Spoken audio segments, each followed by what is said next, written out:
Chapter 116. Xiao Yu recognized this woman. It could be said that among the top experts of the 10 great sects, there were not many who did not recognize this outrageously beautiful woman. Celestial Arcanum Sect. Third Elder. Xiao Yu narrowed his eyes as he stared at Yan, who was gorging herself, and took a deep breath. Not to mention Yan's cultivation level, just her identity as an elder of the Celestial Arcanum Sect was enough to attract Xiao Yu's attention. Although the Celestial Arcanum Sect was also considered as one of the 10 great sects, strictly speaking, it had long surpassed them. The Celestial Arcanum Sect focused on divination and astrology. Every disciple of the sect was incomparably mysterious.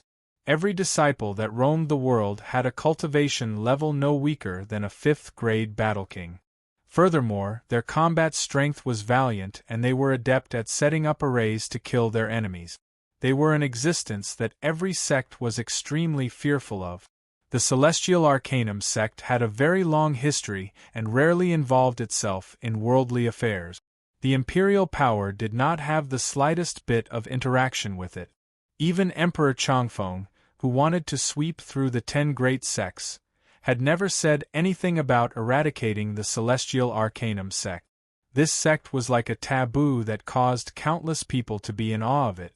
As for Yan, as the 3rd elder of the Celestial Arcanum Sect, her cultivation level had reached the level of a 7th grade battle saint. She was not the slightest bit weaker than the Empire's #1 guardian, Xiao Meng. This woman, why would she appear in the Imperial City at such a sensitive time? Xiao Yu was truly puzzled. According to the Celestial Arcanum Sect's way of doing things, they should not have any interest in worldly imperial power. What are you looking at? Have you never seen a beauty before? Lu Xiaoxiao's eyes widened as she glared at Xiao Yu and said in dissatisfaction. She knew that this gluttonous master of hers was outrageously beautiful. However, this rather handsome man in front of her was actually staring at her in such a blatant manner. He was simply shameless. Tang Yin also glanced at Xiao Yu. He knitted his brows and became vigilant. This was a connection between 2 experts. Xiao Yu's cultivation level had reached the peak of 6th grade Battle Emperor, and Tang Yin was also a 6th grade Battle Emperor. Both of them were evenly matched, so they could naturally sense the dangerous aura emitting from each other. What's wrong? Ji Qingxue could feel the murderous aura coming from Xiao Yu's body and could not help but ask in confusion. Then, he turned his head to look at Tang Yin and the other 2. These 3 people are not ordinary, Xiao Yu indifferently said. The aura on his body immediately dissipated and he calmly said. He did not want to cause trouble in Bufang's store, nor did he dare to. He still remembered the puppet's terrifying battle prowess and the supreme beast at the entrance. Tang Yin also dispersed his aura and withdrew his gaze. The 2 of them seemed to have a tacit understanding and automatically quietened down. Soon, Bufang walked out of the kitchen with a jar of Iceheart jade urn wine in his hand.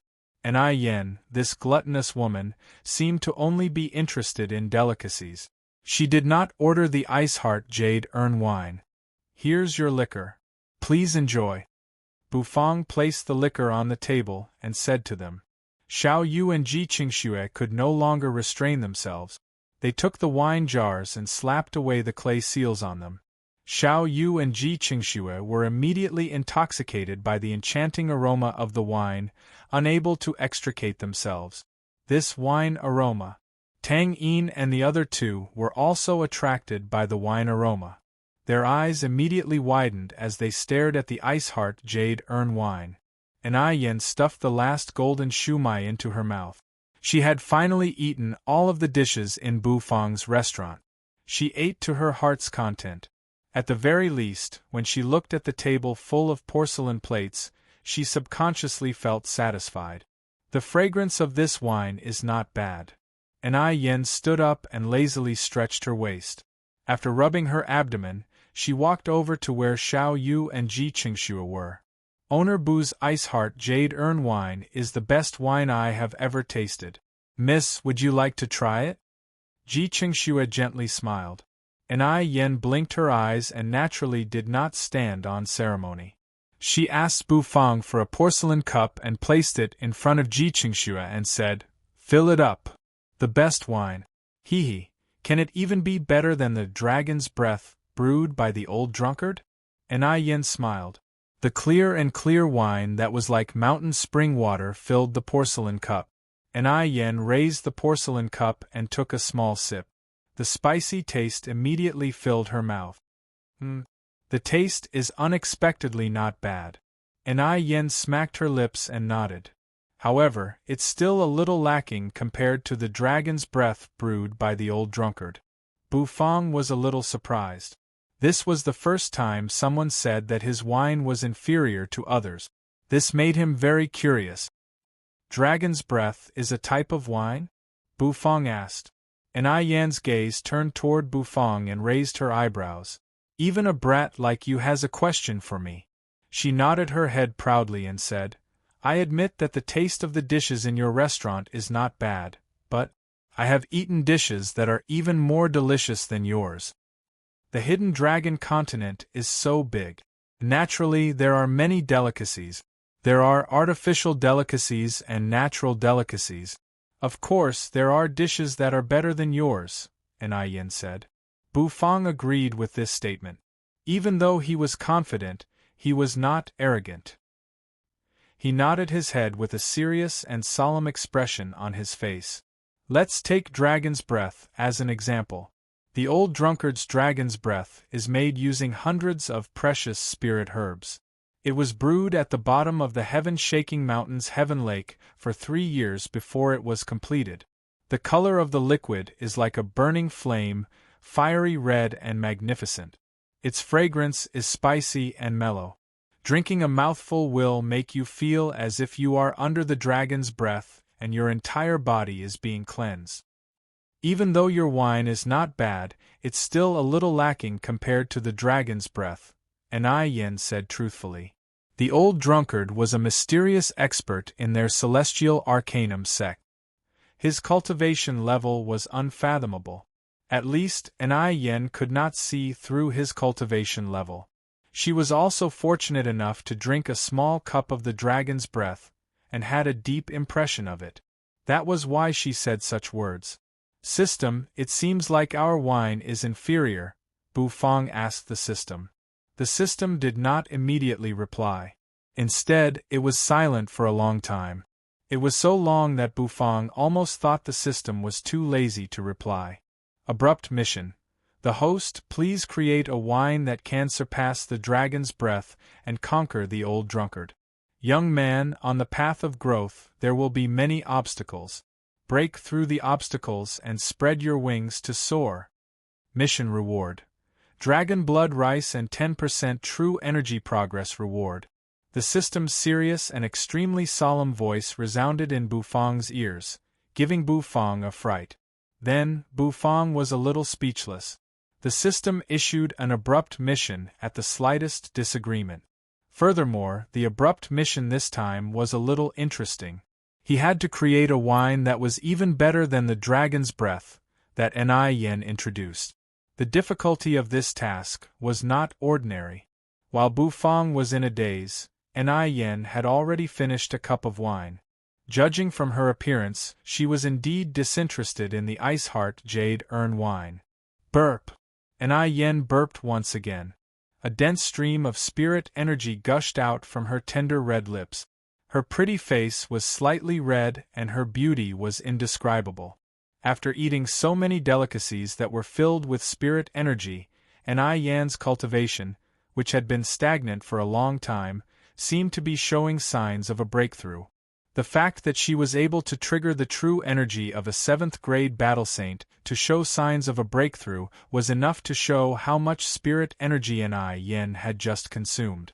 Especially the 7th-grade wandering dragon cow meat sausage, which contained the most spirit energy. Even though an Ai Yen was a glutton, she was still very concerned about her cultivation. She sensed that she was about to make a breakthrough, So she paid the crystals and quickly rushed out of the alleyway with Tang Yin and Lu Xiaoxiao, disappearing in the blink of an eye. Tang Yin and Lu Xiaoxiao were in a state of confusion. Master, you seem to have forgotten the reason why we came to the imperial city. Chapter 117. Bufang speechlessly watched as Yen hurriedly disappeared, and the corners of his mouth twitched. He originally wanted to negotiate with Yen and ask her to be the wine taster of the future wine he made. After all, Yen seemed to be the only one who had tasted the dragon's breath. No matter what, Owner Bu's wine is already the best wine I've tasted, Ji Qingxue said with a smile. Ji Qingxue smiled, raised his cup toward Bufang, and earnestly praised him before emptying the cup in one gulp. Xiao Yu was the same. They had never tasted the dragon's breath before, so they did not know whether the two wines were good or bad.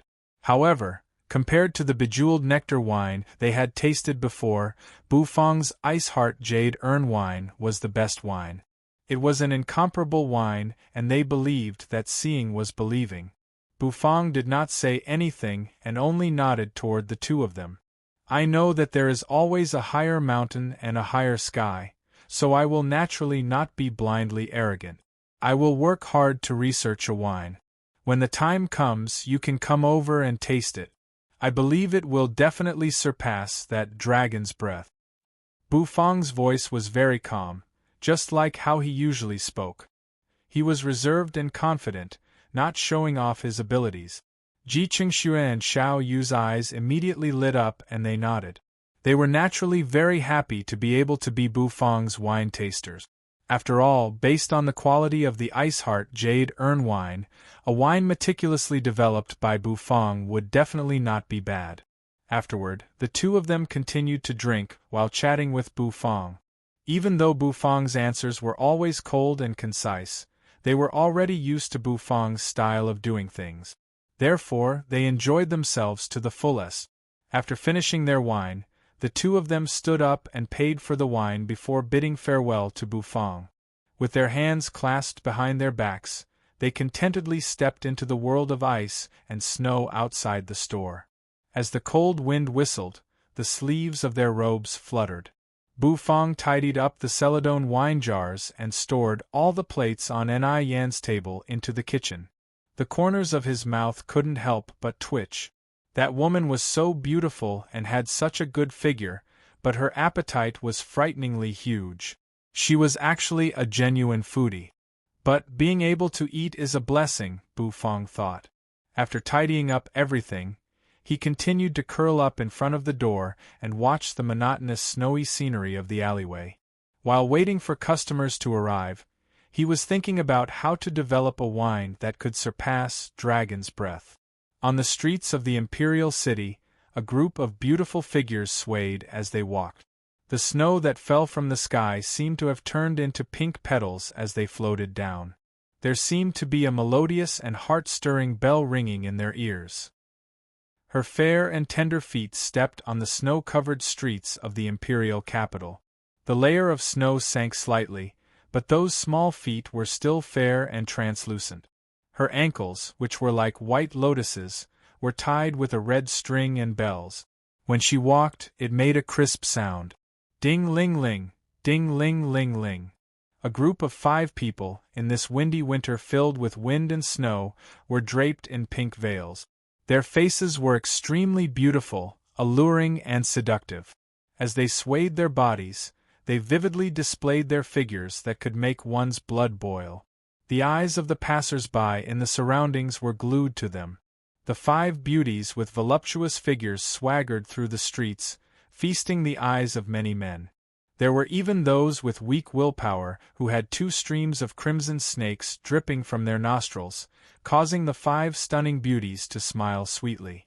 Xiao Yu and Ji Qingxue stood among the crowd and slightly frowned as they looked at the back of the 5 stunning and enchanting figures. The Joyous Union sect is here as well. Furthermore, they are so ostentatious in the imperial city. If father was still alive, he would have beheaded these demonesses a long time ago. Ji Qingxue shook his head and lightly sighed. Once Emperor Chongfeng passed away, those sects and forces became lively again. Now, they even dared to brazenly swagger in the imperial city. However, the imperial city was currently in a precarious situation and had no time to care about them. What are those women from the Joyous Union sect doing in the imperial city? Don't tell me they also want to get involved in the fight for the throne? Xiao Yu asked with a cold expression. Ji Qingxue chuckled as he slowly walked forward and indifferently said, "That second brother of mine even accepted the Soul sect. What's a mere Joyous Union sect to him? Perhaps the White Bone Palace and Death Soul Palace will also send people over. He has already thrown caution to the wind for the sake of the throne. He no longer cares about the so-called risk of asking a tiger for its skin." King Yu's manner. King Yu sat in the main hall with a solemn expression as he solemnly looked at the experts from the sects who were emitting powerful auras. With his back hunched, Hun Qianyun, who was wrapped in a black robe, said to King Yu, "King Yu, the experts from the Joyous Union sect and the White Bone Palace have all arrived. The Death Soul Palace has suffered a great loss after being wiped out by Emperor Chongfeng, so they won't be sending anyone over for the time being. However, among the experts who came this time, the Joyous Union sect has 2 6th-grade battle emperors, 3 5th-grade battle kings, and dozens of battle maniac experts. The White Bone Palace has 2 6th-grade battle emperors, 2 5th-grade battle kings, and 100 battle maniac experts. Together with the forces of our Soul sect, they will definitely help King Yu ascend the throne." King Yu calmly listened to Hun Qianyun's report. The more he listened, the more astonished he became. As expected of a sect with a 1,000-year-old legacy. Even though they were constantly being attacked by Emperor Chongfeng, they were still able to send out so many experts. There were even quite a few 6th-grade battle emperors among them. One had to know that a 6th-grade battle emperor was already considered one of the top forces in the imperial city. Very good. Then I'll have to trouble all of you experts. The rooms have already been prepared. Since you're tired from the long journey, you may head over to rest, King Yu said. Among the 5 beautiful women from the Joyous Union sect, one of them was a woman with a beautiful face and a good figure. She was wearing a pink veil that revealed her fair and slender legs and arms. She glanced at King Yu with her coquettish eyes and said, "I've heard that King Yu is dignified and domineering. Now that I've seen you today, I'm truly awed by King Yu's imperial aura." As the woman spoke, a hint of redness appeared on her face. She seemed shy and timid as she said, "I wonder if King Yu would be willing to have a chat with me tonight?" TSK. Wei Xiangxi, you coquettish hussy, you actually dare to be so lewd in front of King Yu? With King Yu's standards, how could he possibly fancy you? Why don't you come down with me and accompany you? A sharp laughter rang out. The leader of the White Bone Palace laughed out loud as his eyes greedily lingered on Wei Xiangxi's voluptuous figure. Wei Xiangxi's expression immediately turned cold. She glanced at the White Bone Palace and sneered. "The Bone King might be interested, but I'm not. With your frail body, I'm afraid you won't be able to." Once those words came out, the Joyous Union sect's people immediately burst into laughter. The Bone King was also so angry that his eyes were wide open. True energy immediately burst out from his body, as if he was about to start a fight at the slightest disagreement. Hun Qianyun did not say anything. The spirit fire beneath his black robe was slightly pulsating. King Yu indifferently glanced at the two of them as the corners of his mouth curled up. Then he leaned his body to one side and coldly stared at the two of them with one hand supporting his left cheek. It was unknown when a figure had appeared behind King Yu. That figure seemed to have merged with the void. After King Yu snapped his fingers, the figure instantly appeared in front of the two of them. A dagger that emitted a chilling aura was pressed against the necks of Wei Xiangxi and the Bone King. "If you help me, I'll naturally reward you. However, if you mess around in front of me, it's not like I can't kill you. Remember, I'm King Yu. You're just remnants of the sect." As those cold words rang out, a terrifying aura and pressure burst out from King Yu's body. Vigorous true energy flowed as if it had substance. The pupils of the experts from the sects below immediately constricted as they sucked in a breath of cold air. King Yu had actually reached 6th grade Battle Emperor. The gates of the Shao Manor were tightly shut. A cold wind blew past, sweeping up white snowflake. A figure wearing a black veil and bamboo hat was quietly standing in the distance. His gaze was calm and filled with nostalgia as he gazed at the Shao Manor. "What's wrong? Homesick?" Ji Qingshue's indifferent voice rang out from behind Xiao Yu as he stood beside him. Xiao Yu replied with a hoarse voice, "Mother once said that she once asked father which prince he would support if the emperor passed away one day." Ji Qingshue's eyes slightly moved as he imperceptibly asked, "Oh? And the result?" Xiao Yu did not reply. Instead, he chuckled. He took off the black veil and bamboo hat and looked straight at Ji Qingxue with his bright eyes. "The result is, Mother fell into a deep sleep and I'm standing in front of you." Chapter 118. On Xiao Yu's handsome face, his pitch-black eyes were like twinkling stars in the night sky, blooming with dazzling brilliance as he stared straight at Ji Qingxue. When Ji Qingxue heard Xiao Yu's words, his entire person was stunned. His sword-like eyebrows knitted together and continuously approached each other as if they were about to twist into a rope. He took a deep breath and then exhaled. White misty hot air blew away the falling snowflakes in the sky. "What do you mean by that?" Ji Qingxue asked.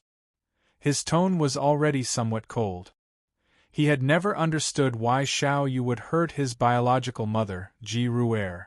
Before this, even though Xiao Yu was obsessed with swordsmanship, he did not show any signs of overstepping his bounds. The incident of Xiao Yu stabbing his mother with a sword 3 years ago was even more unfathomable and inexplicable than the incident of Xiao Yu betraying the Void Sword Pavilion. He was once angry because Ji Ru'er was his biological sister. She was the closest relative he had in the imperial palace since he was young, the person he relied on and the harbor where he could find comfort when he was wronged. Back then, when Ji Ru'er was getting married, he even pressed his sword against Xiao Meng's chest and forced him to make a vow. Even though it seemed childish, it showed how much he valued his sister. After his mother passed away, Ji Ru'er became Ji Qingshue's most important relative. 3 years ago, when he found out that Ji Ru'er's heart was split by Xiao Yu and she fell into a deep sleep, he chased after Xiao Yu overnight. Even though he did not succeed in the end, he had already shown his affection for his biological sister. This time, it was Xiao Yu who had taken the initiative to look for Ji Qingxue. In the midst of danger, he had saved Ji Qingxue and protected his life. This was what Ji Qingxue did not understand and needed Xiao Yu to explain. "My dear uncle, perhaps you won't believe me if I tell you this, but can I say that everything my mother did was for you and the Xiao family?" Xiao Yu sighed lightly. His gaze was slightly downcast, and he looked a little sad.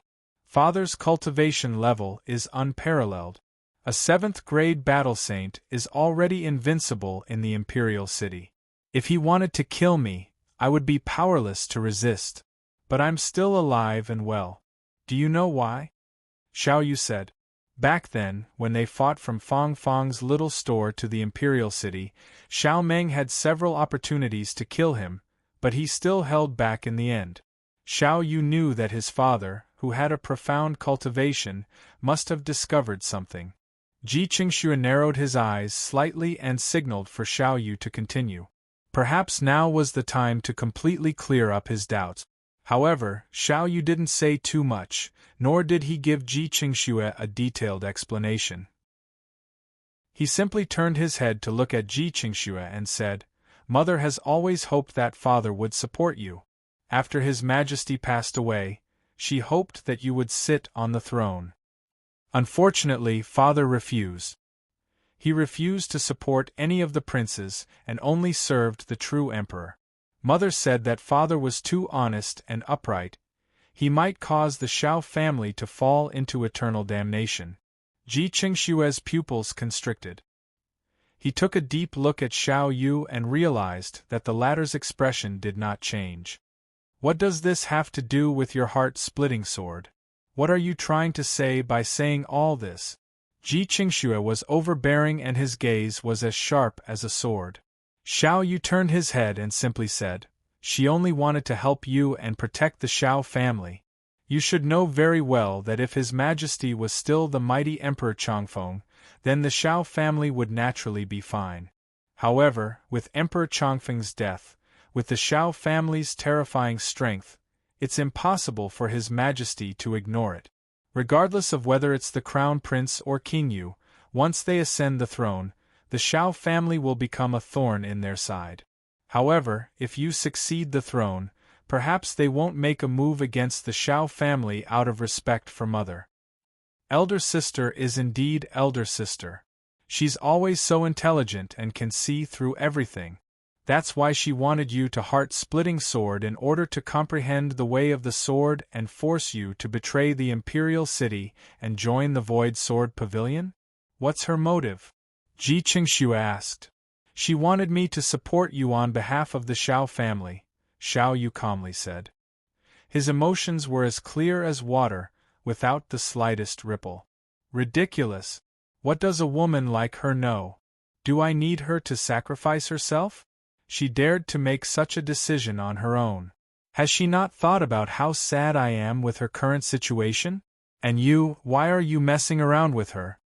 For the first time, Ji Qingxue lost his scholarly attitude and became somewhat hysterical. His eyes were red as he pointed at Xiao Yu and scolded him.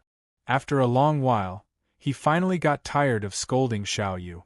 "Now that father has passed away, you're here to support me to become the emperor?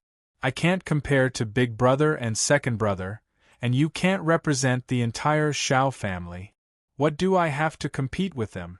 She's only making things difficult for herself by doing this." Ji Qingxue sighed. He always thought that it was Xiao Yu's ambition to seek the way that caused Ji Ruer to fake her death. He never thought that it was all part of his elder sister's plan, a plan to make him the emperor. The gentle gaze of his elder sister when he was wronged surfaced in his mind. Ji Qingxue's desire to compete with his two elder brothers for the throne became even more fervent, not for anything else, but for his elder sister's good intentions. The winter night came very quickly. The snow stopped and the dark sky was filled with stars. Two crescent moons resonated with each other as they emitted a cold radiance. Bufang had ended his business for the day and was preparing to close the door. Blackie, who was lying at the entrance, yawned and snorted before continuing to lie there. Glancing at it, Bufang curled the corner of his mouth. This lazy dog was still as lazy as ever. Suddenly, the sound of footsteps came from the alleyway and a figure gradually emerged from the darkness. Bufang puzzledly looked at the somewhat familiar figure. Why did he come to the store at this time? "Owner Bu, are you going to close the door and rest?" Xiao Yu said in a hoarse voice as he looked at Bufang with a faint smile. Bufang expressionlessly glanced at him and replied, "Business hours are over, so of course I have to close the store." Xiao Yu nodded. Suddenly, a light flashed in his hand and a sandalwood box appeared. The wooden box was decorated extremely extravagantly and nobly, and a rich medicinal fragrance wafted out from it. Xiao Yu solemnly looked at Bufang and solemnly said, "Owner Bu, I have a request." Owner Bu's elixir cuisine, the sage herb phoenix chicken soup, had amazing medicinal effects. I wonder if Owner Bu knows how to cook other kinds of elixir cuisine? I have the ingredients so I can. Bufang confidently replied. Then, he looked at Xiao Yu in doubt. Could it be that he wanted him to cook an elixir cuisine? This is a 6th grade spirit herb, the amethyst heart orchid, and a 5th grade sea spirit beast, the sky spirit abalone. I hope that Owner Bu can cook an elixir cuisine. I am willing to pay a large sum of money as a reward, Xiao Yu earnestly said as he looked at Bufang with a hopeful gaze. Bufang raised his eyebrows and looked at the abalone that was the size of 2 palms. He sucked in a breath of cold air in his heart. He did not think that Xiao Yu would actually be able to get his hands on something like this. It was truly rare. Xiao Yu seemed to have sensed Xiao Yu's sincere gaze. Although he did not know why Xiao Yu wanted to cook an elixir cuisine, looking at these 2 ingredients, it was obvious that it was meant to save a life. Bufang did not refuse. He nodded his head, took the ingredients, and placed them into the system's storage space. He said, "Because you only have 1 set of ingredients, I cannot guarantee the success rate. If you fail, I will not take your reward."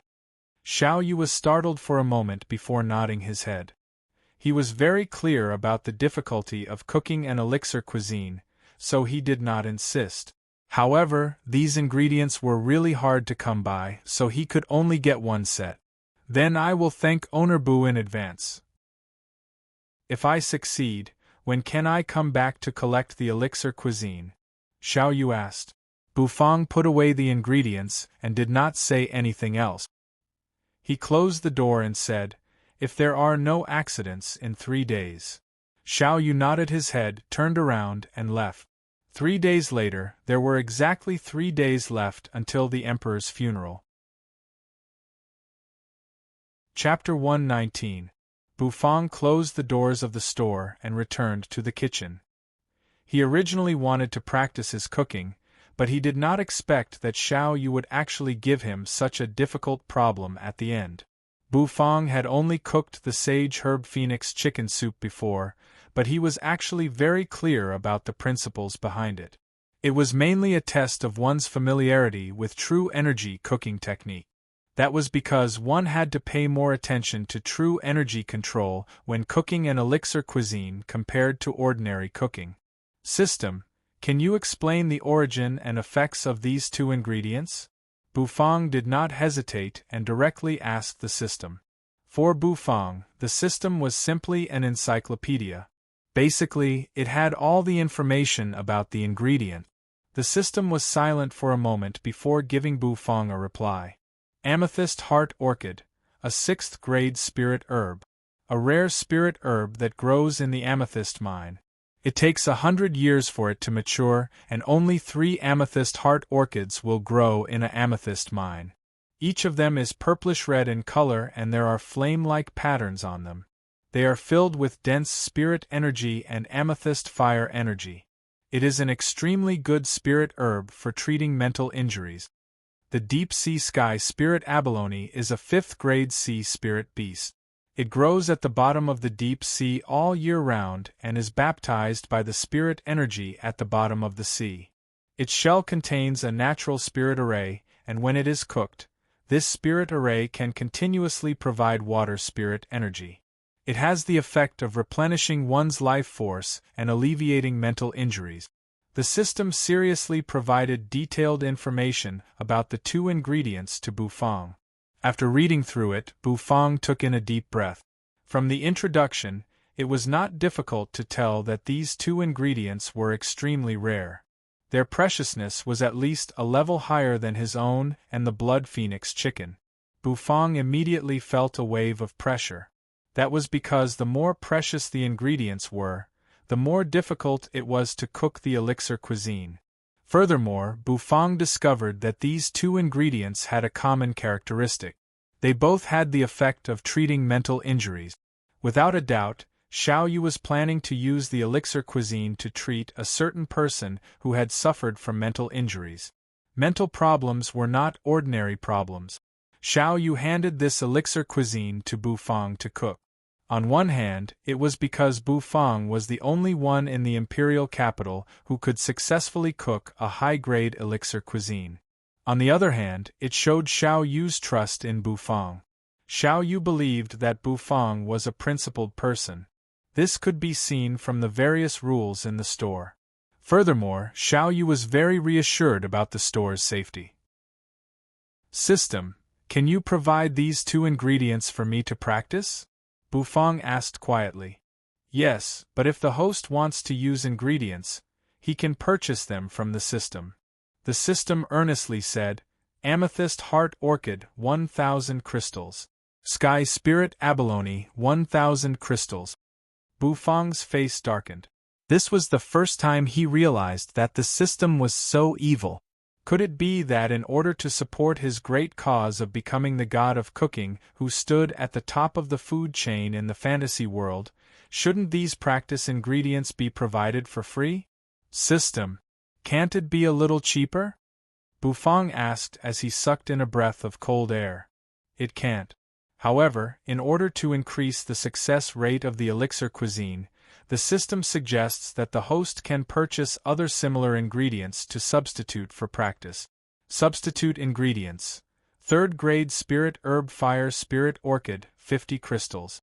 3rd grade Sea Spirit Beast Black Spirit Abalone, 100 crystals. Bufang was stunned for a moment. He suddenly realized that the system's words made sense and he was actually speechless. Then, give me 3 sets of substitute ingredients. In order to ensure the success rate of the elixir cuisine, Bufang chose to purchase 3 sets of substitute ingredients from the system in the end. The crystals used for the purchase were directly deducted from the sales. This caused Bufang's heart to ache even more. These were all cultivation. There were already 3 extra sets of ingredients in the cupboard. Bufang first took 1 set. Naturally, the Black Spirit Abalone was not as good as the Sky Spirit Abalone, and the spirit energy was also not as dense. However, it was still a substitute ingredient, so Bufang decided to make do with it. After cleaning the Black Spirit Abalone, Bufang carefully observed the shell of the Black Spirit Abalone. He discovered that there were faint strange lines on the shell that formed a strange array. The array was slowly circulating and gathering dense spirit energy. Frankly speaking, the Black Spirit Abalone was an abalone. It was not as big as the Sky Spirit Abalone, but it was similar to some of the big abalones in Bufang's previous life. The best way to make elixir cuisine was to boil the abalone into a soup. The best medicinal cuisine was when the abalone was boiled into a soup. Especially with the addition of spirit herbs, the value of the soup would be even higher. It could be said that the essence of a bowl of elixir cuisine lay in it. Taking out a claypot, Bufang placed the cleaned Black Spirit Abalone into the claypot. Then, he poured in the spirit spring water provided by the system. The spring water was clear, sweet, and contained spirit energy. After exchanging for some other spirit herbs from the system, Bufang carefully placed them into the claypot after cutting and processing them. The placement of these spirit herbs was also very particular. Once the placement was different, the flow of spirit energy would be different, which would affect the taste and medicinal efficacy of the elixir cuisine. After adjusting the placement of the spirit herbs, Bufang covered the claypot and began to slowly boil it. This was a step that could not be rushed. When hot steam rose from the claypot, Bufang opened the lid and released the first round of steam. Then, he used the dragon bone kitchen knife to cut the fire spirit orchid and dripped a few drops of the rich spirit juice into the claypot. The claypot emitted a rich fragrance. This time, Bufang needed to pour in his true energy and control the spirit juice to continuously seep into the Black Spirit Abalone. After removing the lid for the 3rd time, he placed the fire spirit orchid into the claypot, covered it and began to boil. In about an hour the elixir cuisine was completed. Inside a luxurious inn in the imperial city, on the spacious bed, an enchanting and fiery figure was sitting cross-legged. Anai Yan's jet-black hair spread out like a waterfall. On her beautiful face, her eyes were tightly shut. Her hands were forming seals as true energy continuously floated up and down outside her body. After eating so many delicacies in Bufang's store, the true energy within her body was immediately filled, and she began to break through to a new realm. Even though Anai Yan's true energy cultivation level was already at the early stage of 7th grade Battle Saint, this breakthrough would allow her to directly reach the late stage. Even though she did not reach 8th grade, it was already quite good. After all, once one reached the level of Battle Saint, Every improvement was a transformation of one's strength. Buzz. It was as if an invisible sound wave was spreading out. Mysterious runes were circulating in Enai Yan's eyes.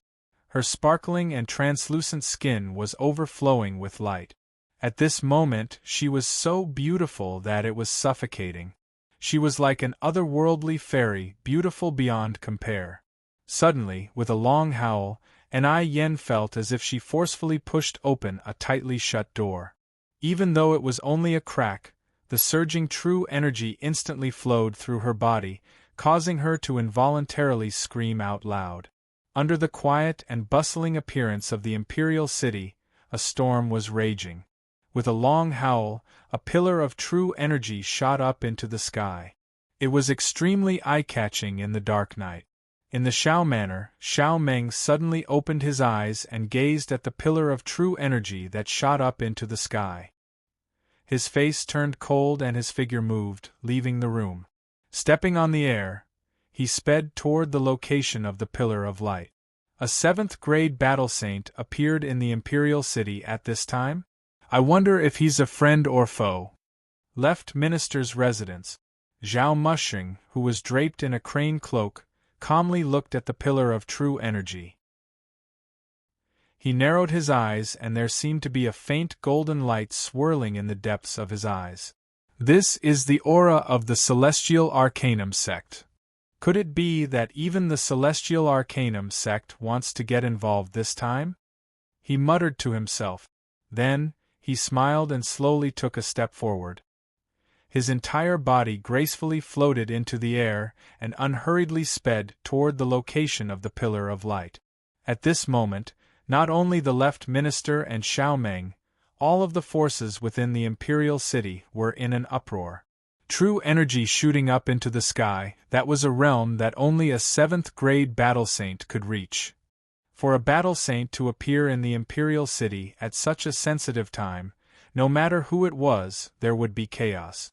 If either the crown prince or king you could obtain the support of this battle saint, their advantage would be enough to crush their opponent. Chapter 120. At the entrance of a luxurious inn within the imperial city. Tang Yin was solemnly standing at the entrance with a long sword in his arms. His entire being was extremely grim as he stared into the distance. The surging true energy circulating around his body appeared to be overflowing with colors in the dark night. Behind him, a pillar of true energy soared into the sky and emitted a surging aura. He knew that his gluttonous master had made a breakthrough. However, he was also having a headache. Tang Yin was well aware of the current situation within the imperial city. Only his master would make such a high-profile breakthrough at a time like this. Wasn't this clearly telling others that he was going to cause trouble? What did it mean for a 7th-grade battle saint to appear within the imperial city? The crown prince and king you would be completely envious. Experts were equivalent to resources and were the guarantee for their ascension to the throne. As expected, Tang Yin focused his attention and lightly exhaled as he gazed at the tall and sturdy figure walking through the air. The guardian of the Light Wind Empire, 7th-grade battle saint. Xiao Meng? Tang Yin stared at Xiao Meng. This was his first time seeing this legendary figure. Beside Tang Yin, his junior sister Lu Xiaoxiao actually stood up as well. She was somewhat timidly standing behind him, which made him feel rather warm inside. May I know who you are and why have you come to my imperial city? Before he even arrived, Xiao Meng's dignified voice had already descended. It was as if an invisible pressure had landed on Tang Yin's body, causing his body to slightly tremble. I am a disciple of the Celestial Arcanum sect. The three of us have no ill intentions in coming to the imperial city. Please rest assured, General. Tang Yin was neither servile nor overbearing as he clenched his fist and said to Xiao Meng, who was walking through the air. Xiao Meng stood with his hands behind his back as he slowly walked forward step by step. His sleeves fluttered in the wind and soon, he landed in front of Tang Yin with a solemn expression. Celestial Arcanum sect?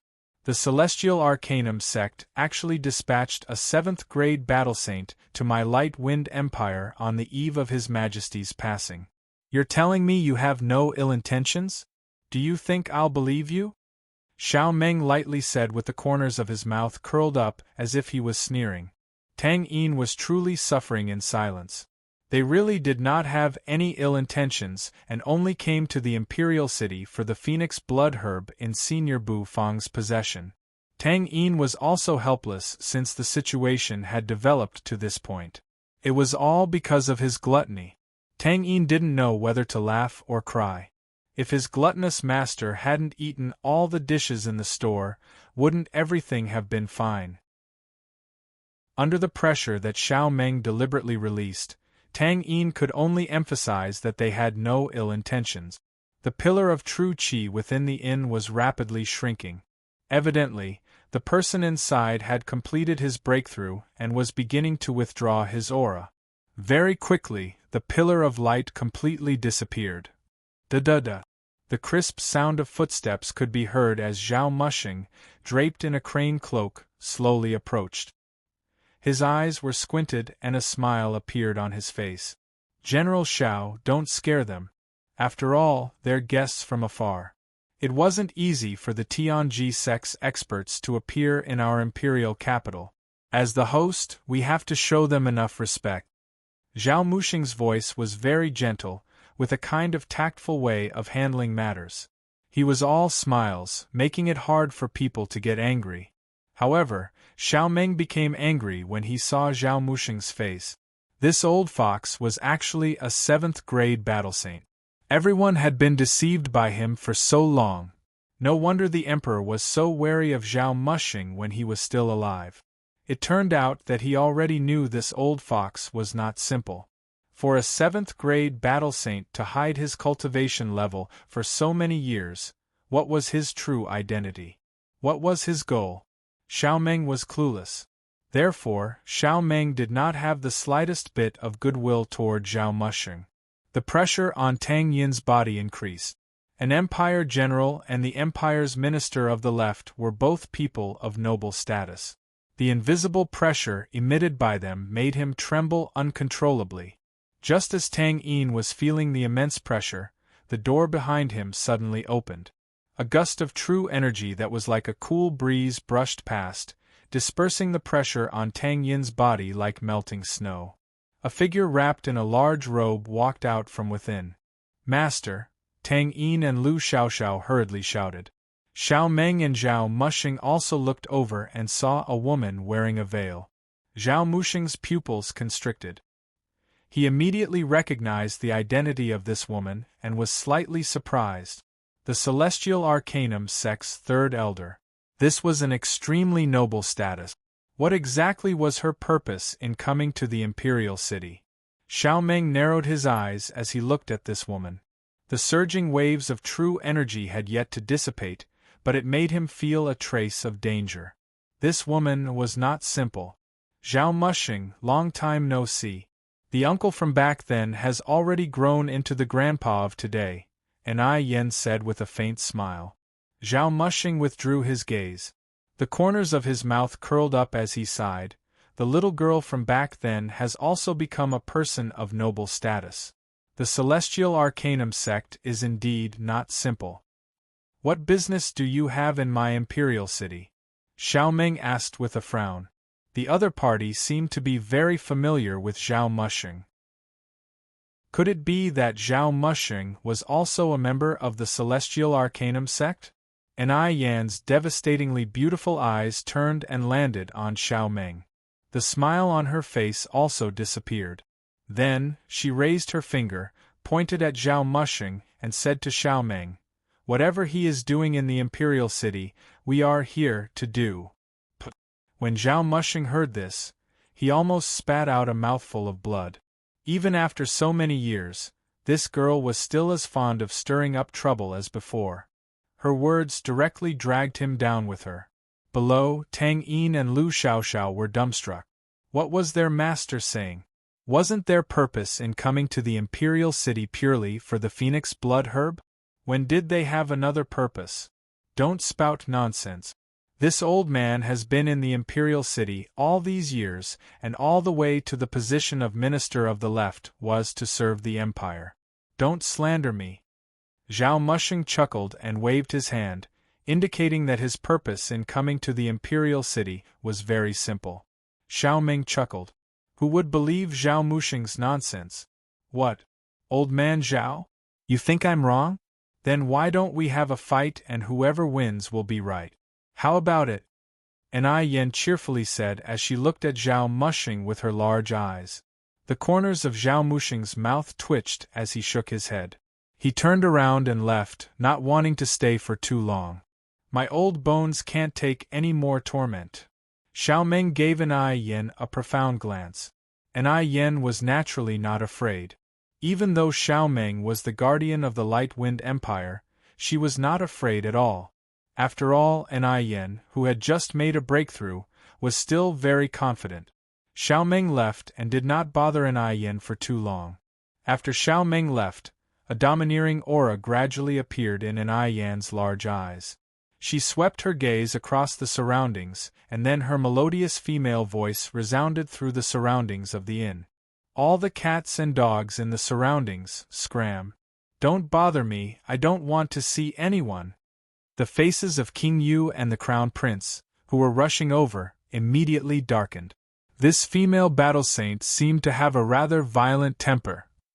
Bufang, who had just climbed onto his bed and was about to sleep, was suddenly awakened by the reverberating voice. He rubbed his eyes in confusion.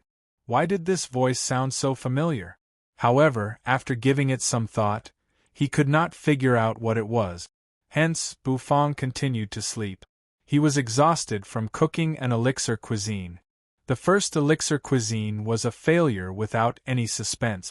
It was not because the cooked elixir was inedible, but because it was different from what Bufang expected. He did not fully utilize the medicinal effects of the elixir cuisine and also made some mistakes when channeling true energy into it. There was only one set of ingredients provided by Xiao Yu, so no mistakes could be made. Therefore, Bufang had to sum up today's mistakes and strive for success the next day. At daybreak the next day, the imperial city began its busy day. Within the imperial palace, many eunuchs and palace maids were busily making arrangements in the majestic main hall. In 2 days, it would be the day of the emperor's funeral. There were some things that needed to be prepared and the atmosphere was somewhat solemn. Outside the gate of heavenly mystery, Ji Qingxue, who was wearing a plain robe, was slowly walking toward the main hall with a complicated expression in his eyes. Chapter 121. White snow fluttered down from the heavens, as light as goose feathers, sprinkling all over the ground, covering the golden bricks and jade tiles of the imperial palace with a layer of silver, causing the majestic main hall to emit an eerie coldness. Ji Qingxue was wearing a plain robe and his hair was tied up with a thin string. He did not bring many accessories as he slowly walked toward the main hall. The snow on the road to the main hall had already been swept away by the eunuchs. The road was flat and led straight to the main hall. However, the further Ji Qingxue walked, the more stifled he felt. After crossing the gate of heavenly mystery, the main hall was right in front of him. He stepped onto the stone steps and stood at the entrance of the main hall. The surrounding eunuchs and palace maids hurriedly bowed to him. Ji Qingxue gently nodded his head, indicating for them to continue. He himself, with his hands behind his back, stepped into the main hall. This was the place where his father, the emperor, often stayed when he was alive. Today, in the main hall, the vigorous and high-spirited figure of the past had already disappeared, leaving behind only a cold wind that seemed to be sighing helplessly and unwillingly. A figure slowly walked out from the inner part of the main hall. Lian Fu's body seemed to be a little tired. The circles under his eyes were faintly dark and his head of hair had turned white, making him look ever so glaring. Eunuch Lian. Ji Qingxue did not dare to underestimate this chief eunuch. After all, the other party was a 7th-grade battle saint and a trusted aide of his father. Third Prince, Why have you come to the main hall? Lien Fu's shrill voice contained a hint of exhaustion. He lightly flicked his horsetail whisk and asked Ji Qingxue with a face that had yet to fade away. Lien Fu and the Emperor had a good relationship and seemed to have been together since childhood. Now that Emperor Changfeng had passed away due to his injuries, no one was more saddened than Lien Fu. Eunuch Lien, I wish to see my father. Ji Qingxue took a deep breath, bowed to Lien Fu and said. Lien Fu weakly pinched his thumb and middle finger, glanced at Ji Qingxue, and directly refused. No, His Majesty has ordered that I cannot meet anyone until the time of the funeral. Can't a son even see his father one last time? Ji Qingxue asked with a frown. Third Prince, please return. You should know that I cannot go against His Majesty's decree, even if His Majesty has passed away. When Ji Qingxue saw how resolute Lien Fu was, he sighed in his heart. Without further ado, he turned around and left the hall. Lien Fu looked at Ji Qingxue's disappearing figure with a deep gaze. Bang! Bang! Loud knocks rose on the door and interrupted Bufang, who was practicing his Big Dipper carving technique. He turned his head around expressionlessly and cast a glance at the door, which was trembling because of the knocks. Who would keep banging on the door so early in the morning? Bufang washed his fair and slender palms. After wiping off the water stains on his hands, he walked to the door and opened it. What came into view was a face covered by a veil. On the face there was a pair of eyes that could topple nations and cities. They were filled with excitement. Owner Bu has finally opened the door. Quick, let me in. Anai Yen said impatiently. However, Bufang did not move. He blocked the door and looked at her expressionlessly. It's not business hours yet. What are you doing here so early? Anai Yen was startled. She immediately raised her hand and held the ingredients in her hand in front of Bufang and said, After eating Owner Bu's dishes yesterday, my heart was itching and I felt that I benefited a lot from it. Therefore, I wanted to give it a try and show it to Owner Bu. Anai Yen was very confident in her own culinary skills. In the Celestial Arcanum sect, everyone was conquered by the deliciousness of her dishes. The corner of Bufang's mouth twitched. This woman must be crazy. She ran over early in the morning and said that she wanted to cook a delicacy. Did she want to borrow his kitchen? I don't want to see it. I won't lend out my kitchen either, Bufang said calmly. Anai Yen immediately choked. She did want to borrow the kitchen. How was she going to cook without a kitchen? When she saw that Bufang was about to close the door again, Anai Yen immediately became anxious. True energy gushed out from her body and held onto the door to prevent Bufang from closing it. Wait a minute! Anai Yen shouted. Are you trying to cause trouble? Bufang said indifferently as he felt the true energy surging out from Anai Yan's body. Then, a red light bloomed beside him and Xiao Bai's chubby figure appeared. Troublemaker, you will be stripped as an example to others, Xiao Bai said mechanically as his eyes flickered. Sigh. You are so insensitive. I sincerely wanted to cook a dish for you to taste, but you actually want to chase me away. How can you be so heartless to a beauty? Anai Yan's big eyes were watery, and she looked like she was about to cry. Anai Yan actually felt a terrifying threat from Xiao Bai's body. As expected of the guy who was able to take away the phoenix blood herb.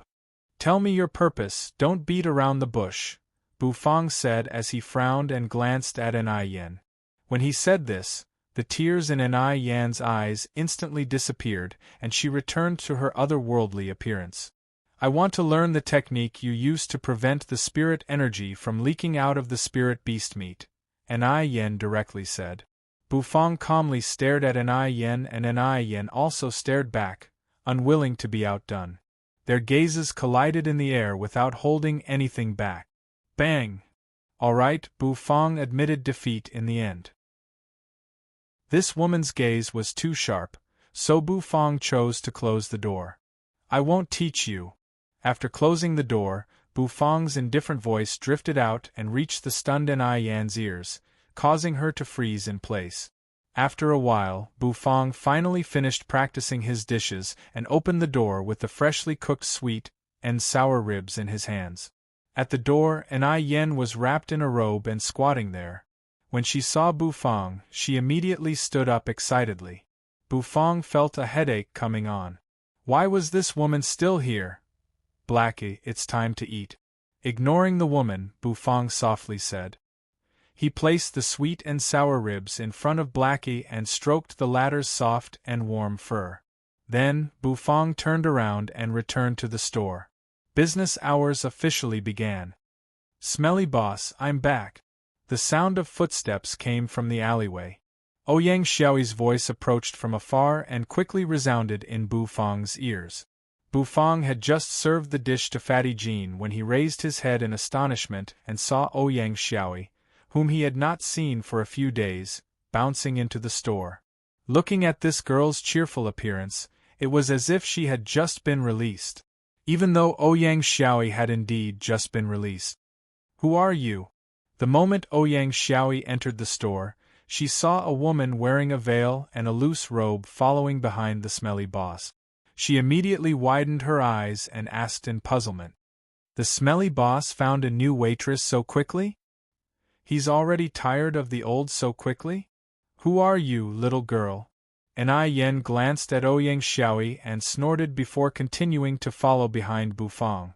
When Bufang walked into the kitchen, she wanted to follow him. However, she was coldly and mercilessly blocked by Xiao Bai. If it wasn't for the fact that Yen felt pressured by this metal lump, she would have torn it apart with a slap. Ouyang Xiaoyi pouted. Her heart ached so much that she could not breathe. The smelly boss, who was always tired of the old and liked the new, actually found a new waitress. She immediately felt as if she had been abandoned by the entire world. Xiaoyi served the dishes. Just when Ouyang Xiaoyi's eyes were filled with tears, like a flood that was about to burst a dam, Bufang's indifferent voice came from the kitchen. Ouyang Xiaoyi was startled. She sniffled and her expression instantly brightened up. She eagerly ran toward the window. The smelly boss did not change the waitress. After handing over the dish to the joyful girl who did not know what was going on, Bufang turned his gaze toward Yen and said with a frown, "Aren't you annoyed by following me around? If you teach me the technique to control the spirit beast meets spirit energy, I won't pester you," Yen snorted. She was somewhat unreasonable. Then cook a dish that you think you are the most proud of. If I am satisfied, I will teach you. Otherwise, don't pester me. Bufang paused for a moment before seriously saying.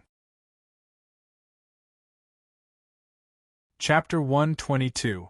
Bufang's words caused Yen's eyes to immediately light up. Her eyes almost curved into crescent moons as she excitedly said, "You said it yourself. Lend me the kitchen first." Without a doubt, the matter of lending the kitchen was once again mercilessly rejected by Bufang. Go to the Immortal Phoenix restaurant's kitchen. My kitchen is not for outsiders to use, Bufang said. Even he was impressed by his own resourcefulness. Yen suspiciously glanced at Bufang, snorted and left. Since Bufang refused to lend her the kitchen, she had no choice but to go to the Immortal Phoenix restaurant's kitchen. This was the only way. As for whether the Immortal Phoenix restaurant would lend it to her or not, was it up to them? Watching Yen's departing figure, Bufang finally heaved a sigh of relief. This woman had been following him around like a bum for the entire morning and had already seriously affected his business. The alleyway was still snowing heavily and the cold wind was whistling. However, the interior of the store was exceptionally warm and comfortable. Ji Qingxue, who was wearing a white velvet robe, exhaled a breath of cold air as he walked out of the alleyway. He could not help but feel a little happy when he stepped into the store. "Owner Bu, let me see what new dishes have been released recently." Ji Qingxue took off his thick and heavy velvet coat and greeted Bufang. Then, he turned his gaze toward the menu behind him. During the days he was away from the sect, many new dishes had probably been released. "Owner Bu, Give me a serving of red braised meat and a jar of ice-heart jade urn wine. Oh, Xiaoi girl, long time no see. I feel like you've grown taller and become even more beautiful, Ji Qingxue said with a smile as he rubbed Ouyang Xiaoi's head. Bufang nodded. As he walked toward the kitchen, he lightly said, "Wait a moment." Ji Qingxue sniffed the fragrance of the dishes floating in the store and a smile appeared on his face. Only in the store was he most relaxed. Here, he did not need to think about anything and did not even need to worry about his safety. He was somewhat infatuated with the atmosphere of the store. Just as Ji Qingxue was waiting for Bufang to cook the red braised meat, a burst of coquettish laughter came from the alleyway. The laughter was filled with charm, and the crisp sound of bells clinking against each other could be heard. "Sister, do you think this is the store?" "It's now rumored to be a black-hearted store in the Imperial City," a female voice asked in a lazy and doubtful tone. "Opened in this corner. According to that old fellow Hun Qianyun's description, this should be the place. Let's go, sisters, we want to see just what kind of miraculous place this little restaurant that even old fellow Hun Qianyun suffered a loss has." Then, a burst of giggling female voices rang out. Accompanied by the jingling of bells, several enchanting and charming figures stepped into the store. When Wei Xiangxi stepped into the warm and cozy store, her phoenix eyes slightly twitched. Outside was a world of ice and snow, but inside the store, it was warm and blooming with flowers. She thought, he really has some tricks up his sleeve. Furthermore, the aroma of the dishes wafting in the air caused Wei Xiangxi to be intoxicated. It was truly fragrant. Xiaoi served the dishes. After Bufang finished cooking the red braised meat, he placed it by the window and called out to Xiaoi. Xiaoi eagerly ran over, picked up the red braised meat and walked toward Ji Qingxue. Bufang walked out of the kitchen with a jar of ice-heart jade urn wine in his hand and placed it in front of Ji Qingxue. "Please enjoy your meal," Bufang said. After he finished speaking, his gaze landed on the three figures that had just stepped into the store. These were three women dressed in extremely revealing clothes. It had to be said that they were extremely good-looking and seductive, vividly displaying the charm of a woman. "Oh, this owner is actually a handsome young man. Come here quickly, this elder sister wants to order." Wei Xiangxi's gaze landed on Bufang's body, and she immediately covered her mouth and chuckled. Ji Qingxue sneered and shook his head. He focused his attention on the red braised meat. If these women from the Joyous Union sect were here to eat, then it would be fine. However, if they were here to cause trouble, then that would be fun. Looking at the overflowing fragrance of the rosy red braised meat, Ji Qingxue couldn't help but swallow his saliva. He picked up his chopsticks and quickly picked up a piece of meat and put it into his mouth. The fragrance of the meat was like a bomb exploding in his mouth. It instantly covered his taste buds and caused him to be completely intoxicated. "What do you want to eat? Order it yourself. Look at the menu behind you," Bufang expressionlessly said as he glanced at the three women dressed in revealing clothes. After he finished speaking, he walked toward the kitchen. Wei Xiangxi didn't expect Bufang to actually ignore her. This made her a little angry. "This elder sister is so beautiful, why don't you take a few more glances?" Ding ring ring. A crisp sound of a bell rang out. Then, Wei Xiangxi's figure appeared beside Bufang. Her slender and fair sleeves rested on Bufang's shoulder. Her red lips opened seductively as she softly said, "Don't go. Accompany this elder sister and recommend some delicious food to this elder sister." Ouyang Xiaoi only felt a wave of fragrance drifting past her.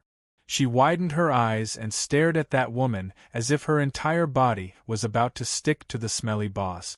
How could there be such a shameless woman in this world? Ouyang Xiaoi was furious. Was she trying to seduce the smelly boss? Bufang furrowed his brows and glanced at that woman. His expression was cold as usual as he expressionlessly said, "Take your hand away and stay away from me. The smell on your body is too pungent." "Oh, little brother, are you embarrassed?" Wei Xiangxi was startled for a moment. Then, she chuckled and extended her fair and slender fingers toward Bufang's chin. Slap! Bufang expressionlessly raised his hand and directly slapped Wei Xiangxi's palm away. Wei Xiangxi was startled for a moment. Then, the expression on her face gradually turned cold as true energy surged from her body. "You're really not giving this elder sister any face," Wei Xiangxi sneered. Ever since she entered the imperial city, she had always heard that the Black-Hearted Store's owner was incomparably arrogant. Not only were his dishes expensive, but his temper was also quite bad.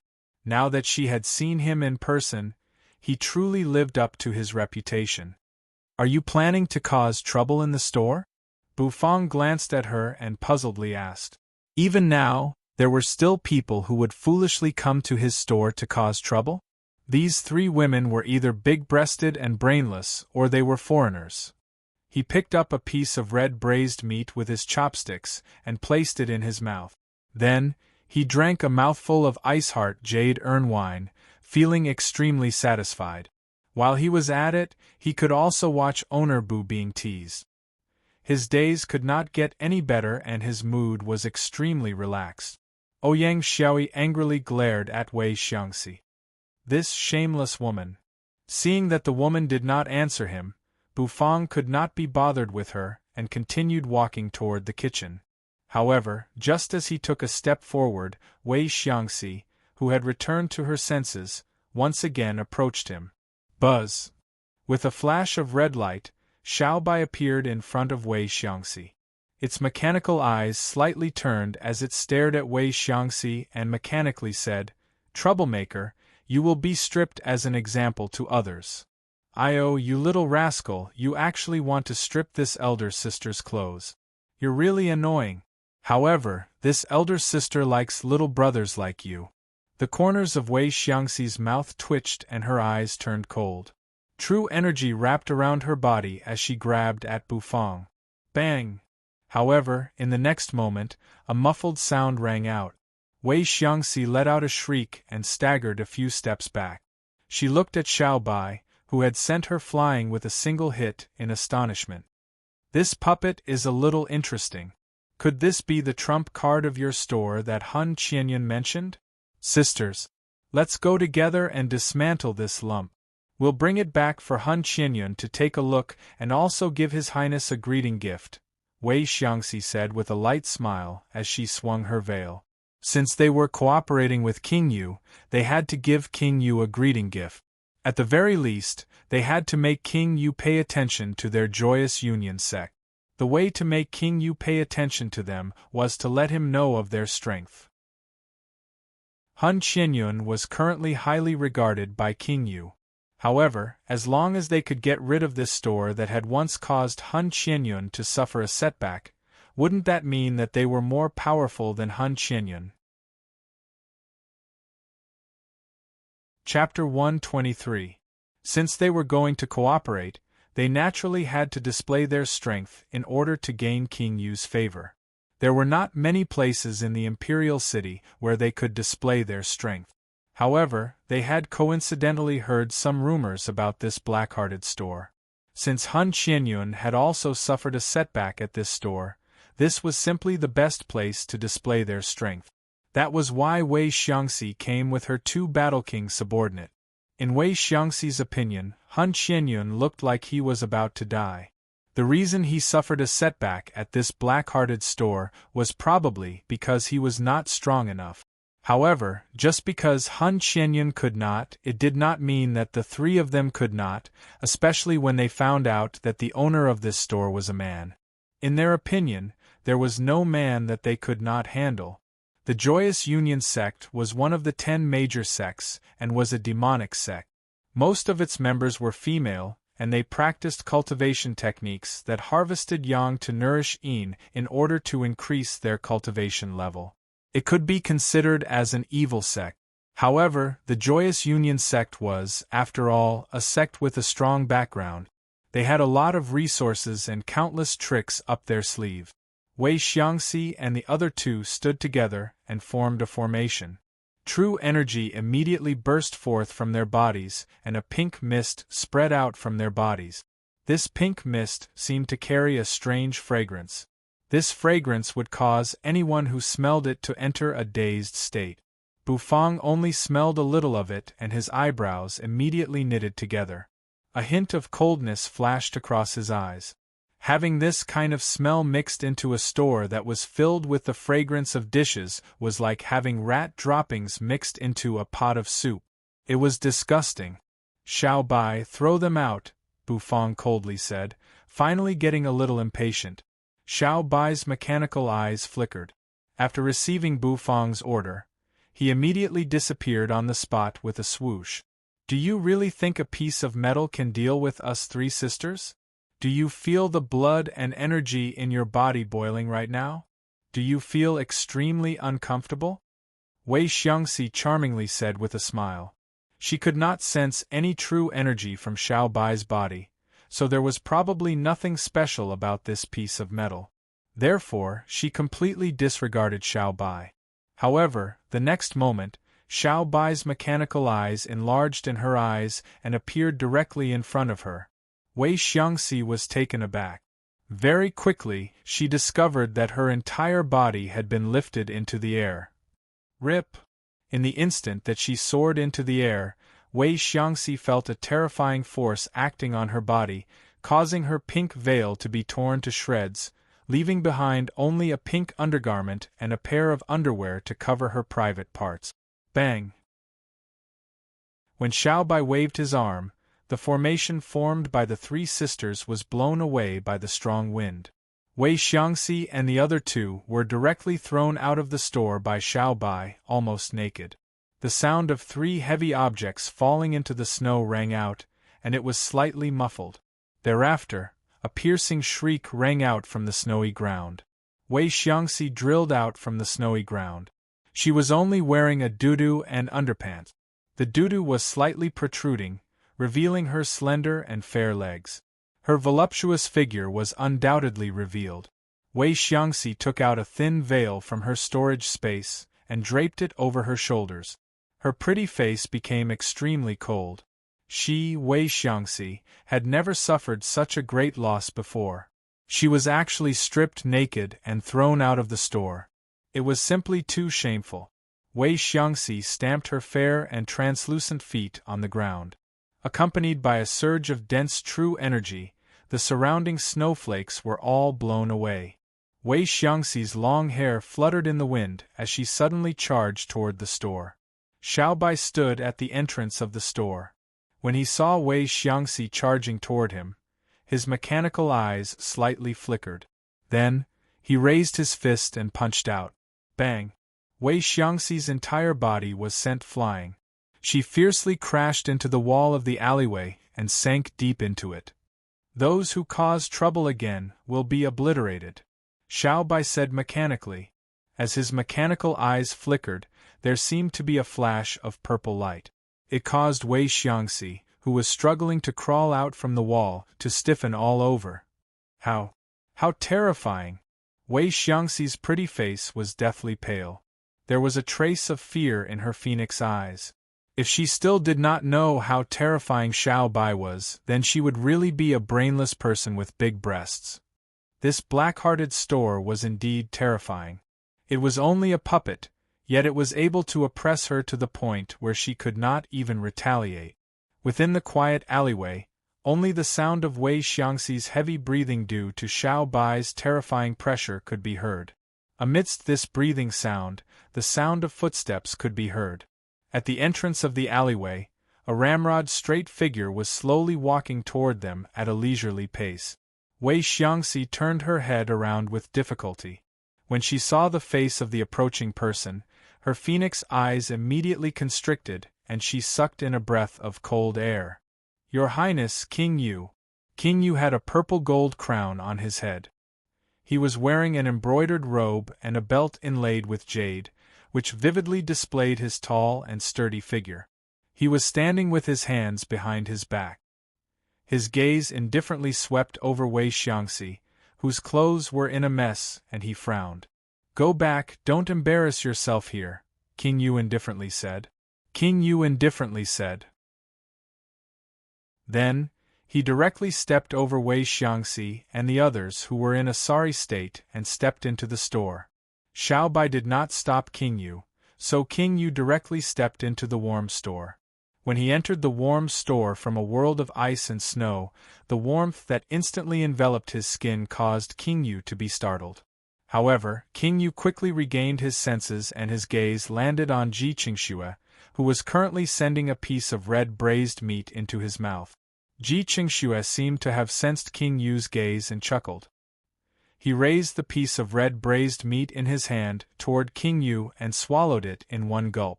He then drank a cup of Ice Heart Jade Urn wine and smacked his lip.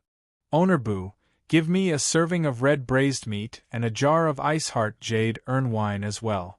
King Yu chuckled and nodded at Bu Fang. He was different from the big-breasted but brainless Wei Xiangxi. King Yu was very clear about the terror of this store. That puppet was not the store's trump card. The true trump card was the black dog that was sleeping soundly at the entrance. Therefore, King Yu would not choose to cause trouble within the store. Furthermore, he did not come today to cause trouble. Bu Fang gave King Yu a glance, nodded his head, and turned around to enter the kitchen.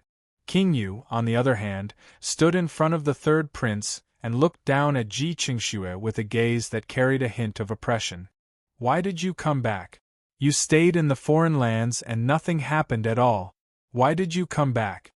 King Yu asked. Ji Qingxue put down his chopsticks, raised the jar of Ice Heart Jade Urn wine, and poured the wine that was as clear as spring water into the cup.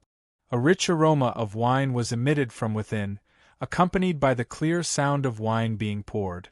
Ji Qingxue drank a mouthful of Ice Heart Jade Urn wine and lightly asked in reply, "Father has passed away. As a son, shouldn't I come back to mourn him?" Mourn? You're bringing your army to camp outside the imperial city to mourn him, right? King Yu sneered as he sat across from Ji Qingxue. His gaze suddenly turned cold. The fact that Ji Qingxue had returned and even brought his army to conquer the foreign lands with him was a little thought-provoking. Under normal circumstances, if Ji Qingxue really wanted to mourn his father, he should have returned alone on a horse. After mourning, he could return to the army. However, when Ji Qingxue returned with his army, the deeper meaning behind it was a little different. Ouyang Xiaoyi widened her eyes. Ouyang Xiaoyi widened her eyes. She suddenly felt that the atmosphere within the store had become a little strange.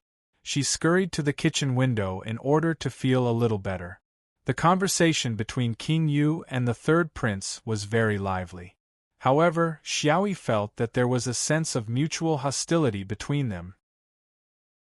Soon, Bu Fang walked out of the kitchen with a plate of red braised meat that was overflowing with the aroma of meat and a jar of wine in his other hand.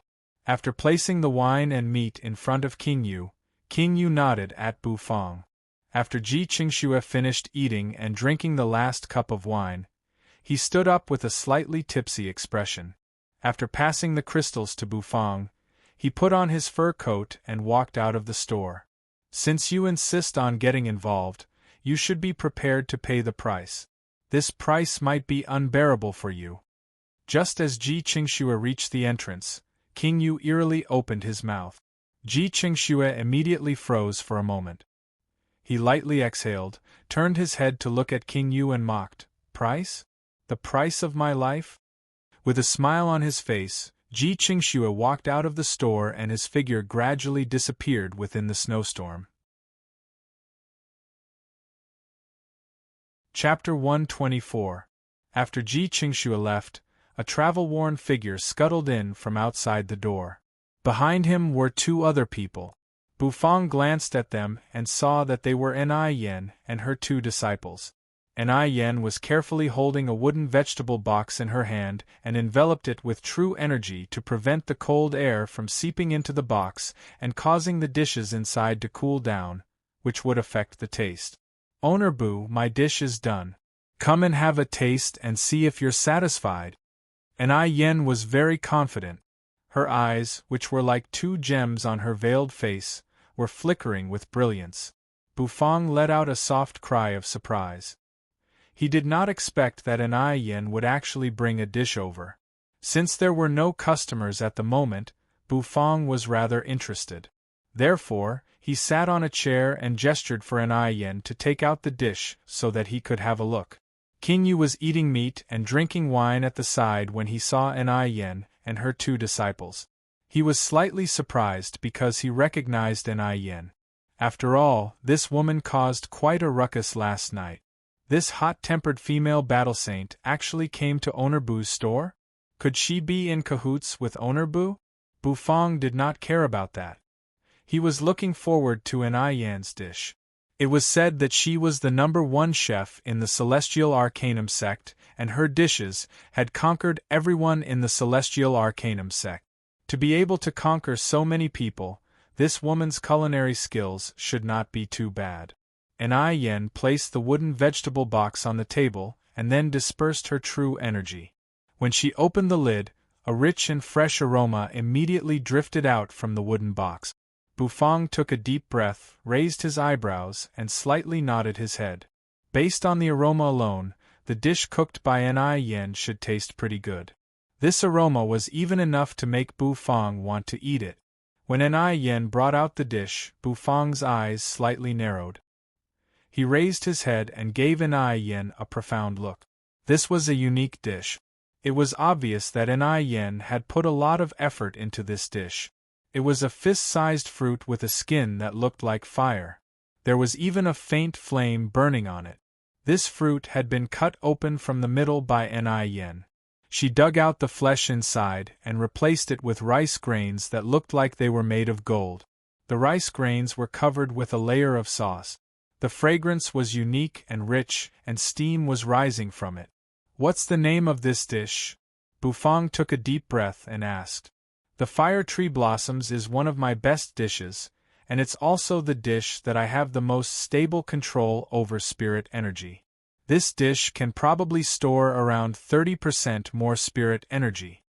An Yin introduced with a serious expression. This was a dish that contained spirit energy. Bufang took it seriously because this dish was very similar to the dishes he cooked. Not only was the taste unique, but it also contained spirit energy. Bufang took a blue and white porcelain spoon and gently scooped up a spoonful of rice grains that looked like gold. This was not egg-fried rice, but the aroma it emitted was not inferior to the egg-fried rice cooked by Bufang. Its aroma contained a lot of fruit fragrance, and there was also a unique sour sauce flavor. When the gold-like rice grains were stuffed into the mouth, they were unexpectedly fragrant. Moreover, they were very springy, just like a type of soft candy. They were very soft and bouncy. When one bit, one would feel these rice grains bouncing between the teeth, giving off a unique texture. The taste was also not bad. It was mixed with the flavor of the fruit and sauce, and it instantly enveloped the taste buds. Not bad. Bufang's eyes lit up. He scooped up 2 more spoonfuls and put them into his mouth. After tasting it, he praised. This fire tree blossoms was indeed cooked well. Even though the amount of spirit energy it contained was very low, even lower than the 1 crystal egg-fried rice in the store, the taste was amazing. The fruit I chose is a 2nd-grade spirit fruit, the fire spirit fruit. Its flesh and skin are 2 different colors, but the taste is very harmonious. It is sweet and sour, and it contains spirit energy. This golden rice was soaked in the honey of the flame head bee and cooked together with the flesh of the fire spirit fruit. After wrapping the rice with the spirit fruit and steaming it for a period of time, the fire tree blossoms was completed. An Yin was quite proud. Bufang asked her to take out her signature dish, so she took it out. She wanted to conquer Bufang. However, in the next moment, the complacent expression on her face froze. Bufang rubbed his chin, glanced at her, and said, "The taste of your dish is not bad, and the taste is also very unique. However, there are still many flaws. You used the fire spirit fruit to wrap the golden rice and steamed it. The timing of the steaming had to be very precise, and you also had to ensure that every grain of rice had been soaked in honey. It is obvious that you did not notice the flaws during this step. Once Bufang started his evaluation, he would not show the slightest bit of mercy. Even Ni Yen herself did not know that there were actually so many flaws in her dish. The main problem is that I did not control the spirit energy well. If I could increase the concentration of spirit energy, this dish would definitely be more delicious. Ni Yen said, somewhat unconvinced. Bufang glanced at her and lightly replied, spirit energy cannot completely determine the taste of a dish. Could it be that without spirit energy, it is impossible to cook a delicious dish? This is clearly not in line with the concept of a chef. Tang Yin and Lu Xiaoxiao were dumbstruck as they stood behind Ni Yen. Their faces were filled with astonishment. This was the first time they saw their master's culinary skills being pointed out so many flaws by someone, as expected of a senior. Therefore, I suggest that you start practicing from the most basic dishes.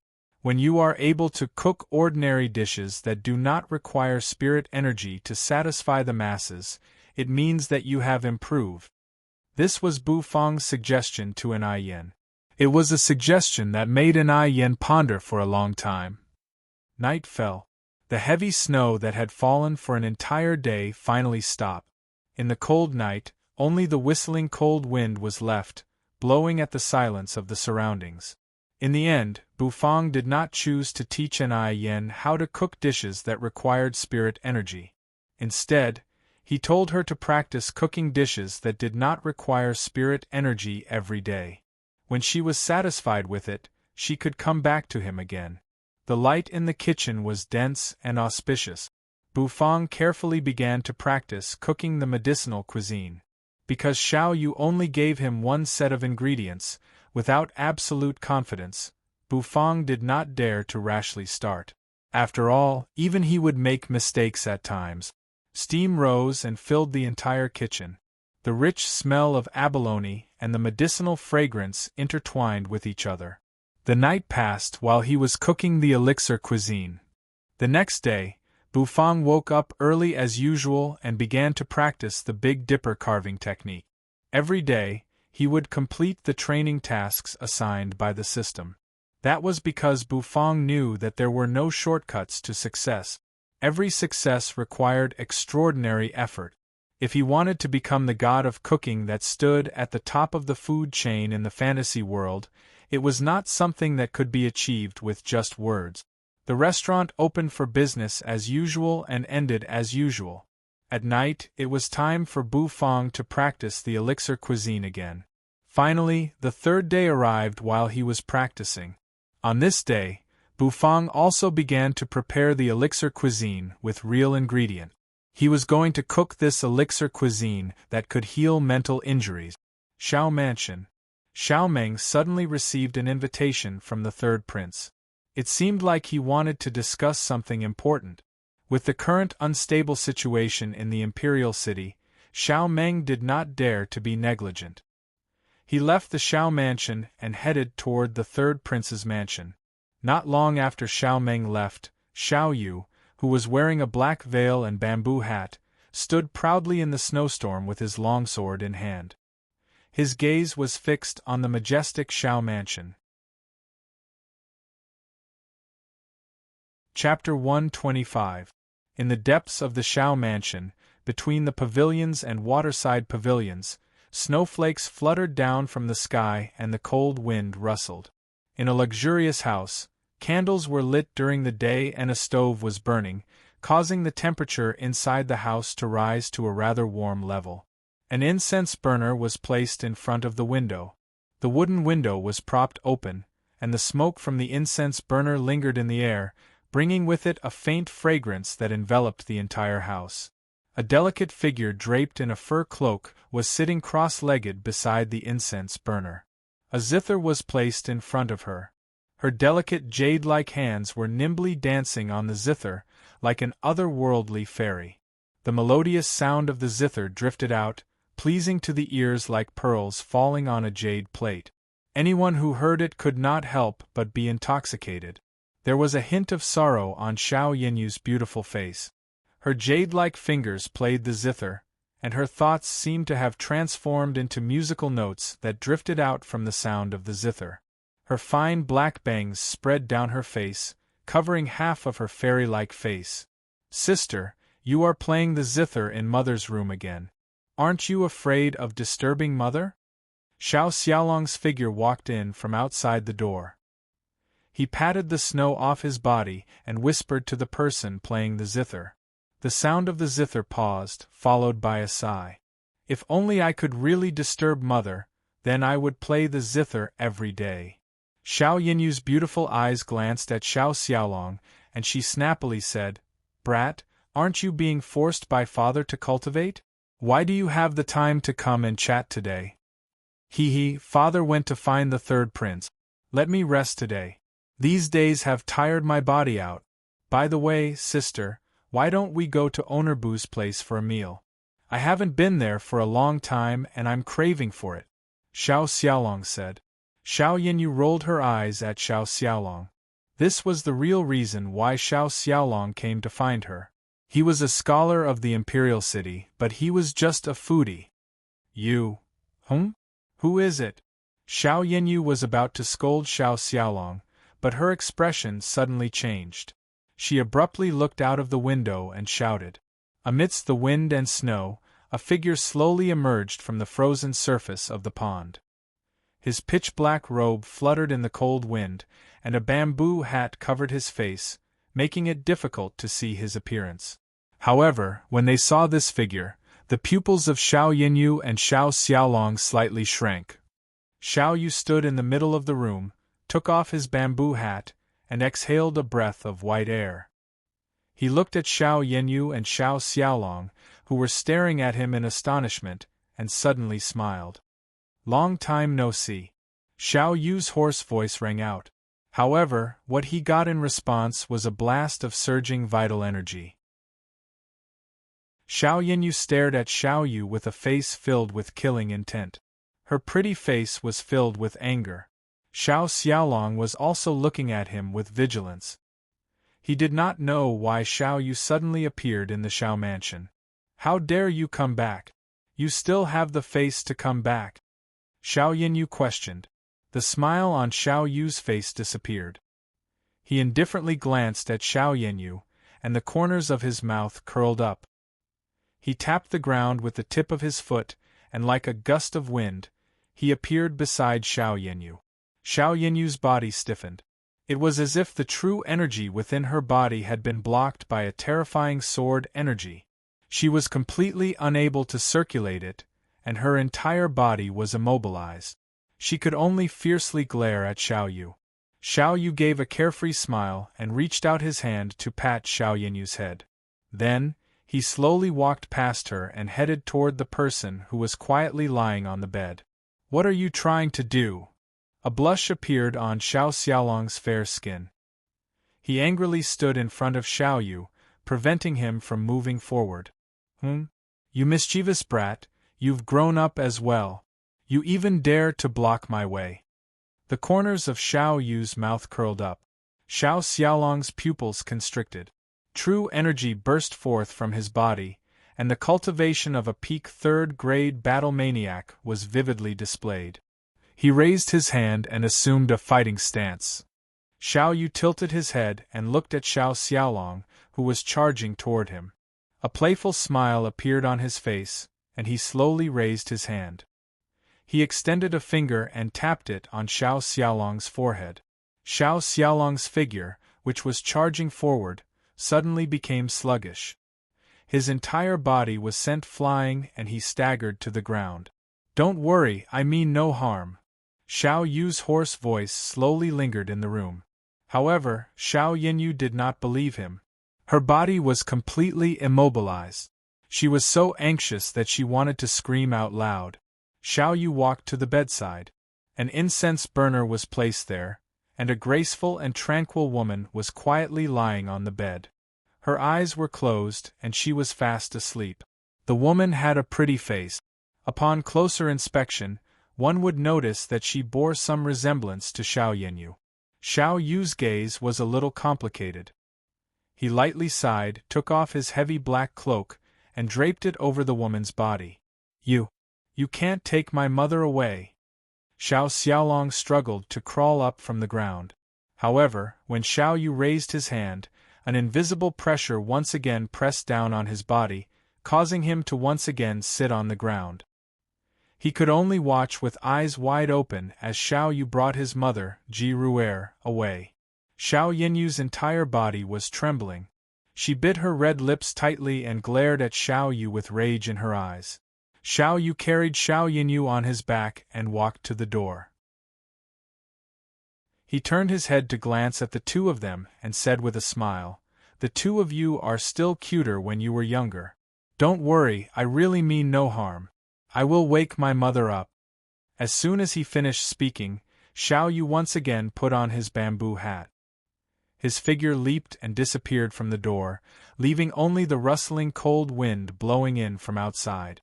The sword energy on her body suddenly dissipated.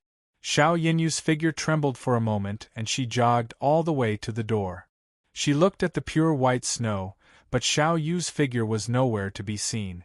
Buzz. After a while, a figure walked through the air and the snowstorm seemed to have stopped. Xiao Meng's face was gloomy as he landed in the small courtyard.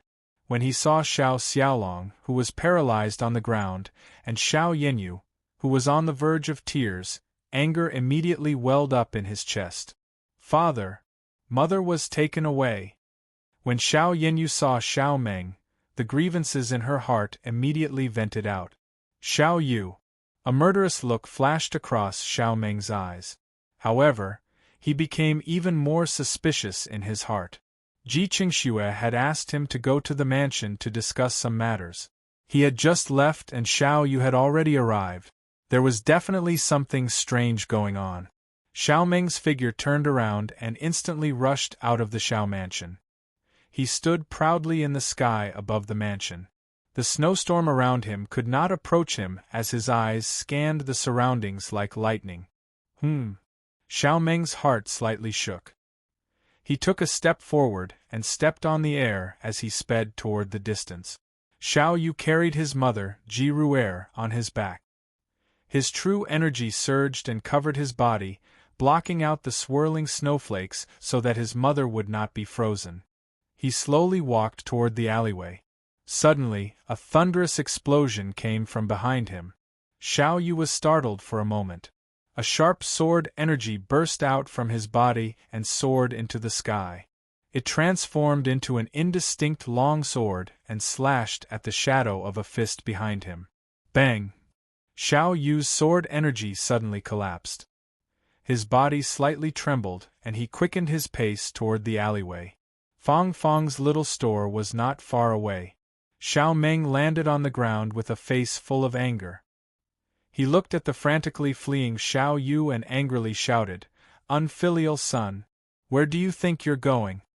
With a sway of his body, as if the ground had shrunk to an inch, Xiao Meng's figure rapidly approached Xiao Yu, leaving behind several afterimages in an instant. A terrifying pressure rolled toward him and scattered the surrounding snowstorm. Xiao Yu turned around and unsheathed a longsword.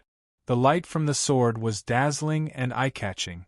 He pinched the fingers of a sword with one hand and the sword split into 4 swords, forming a sword array. Xiao Yu then pushed out the sword array and charged toward the approaching Xiao Meng. This time, Xiao Meng did not hold back in the slightest. He struck out with his palm. His palm was as clear as jade, and there seemed to be a brilliance circulating within it. He directly crushed the sword array. Xiao Yu let out a groan. Borrowing the force of the impact, he rushed to the entrance of the store and entered Fong Fong's little store. Xiao Meng was already boiling with anger. True energy surged in his hands and he was about to blast it toward the store. However, a large black dog lying on the ground lazily glanced at him and snorted. With a wave of its small and exquisite paw, the true qi on Xiao Meng's palm that was as translucent as jade was suddenly shattered. Xiao Meng felt as if he had been struck by a huge force and was forced to take a few steps back. Xiao Meng felt as if a basin of ice-cold water had been poured over him. He came to his senses and realized that Xiao Yu had entered Bufang's store. Chapter 126. Xiao Yu actually brought Ru'er into Fang Fang's little store? What is that kid trying to do? Seeing Xiao Yu enter Fang Fang's little store, Xiao Meng instead heaved a sigh of relief. He knew that since Xiao Yu chose to enter the store, he naturally would not harm Ji Ru'er. Xiao Meng's expression became grave as he looked at the lazy big black dog at the entrance when he felt the terrifying pressure dispersing his true energy. He cupped his fists toward Blackie and apologized for his disrespect earlier. If someone were to witness this scene, they would definitely be so shocked that their jaws would drop to the ground. The #1 expert of the Light Wind Empire was actually apologizing to a big black dog. This was simply a blinding scene. Blackie glanced at Xiao Meng, snorted, yawned, and went back to sleep. Xiao Meng also felt the pressure surrounding him suddenly dissipate, and he secretly heaved a sigh of relief. After fearfully glancing at Blackie, Xiao Meng turned around and entered Bufang's store. Bufang took out the 2 ingredients given to him by Xiao Yu from the system's storage space, the amethyst heart orchid and the sky spirit abalone.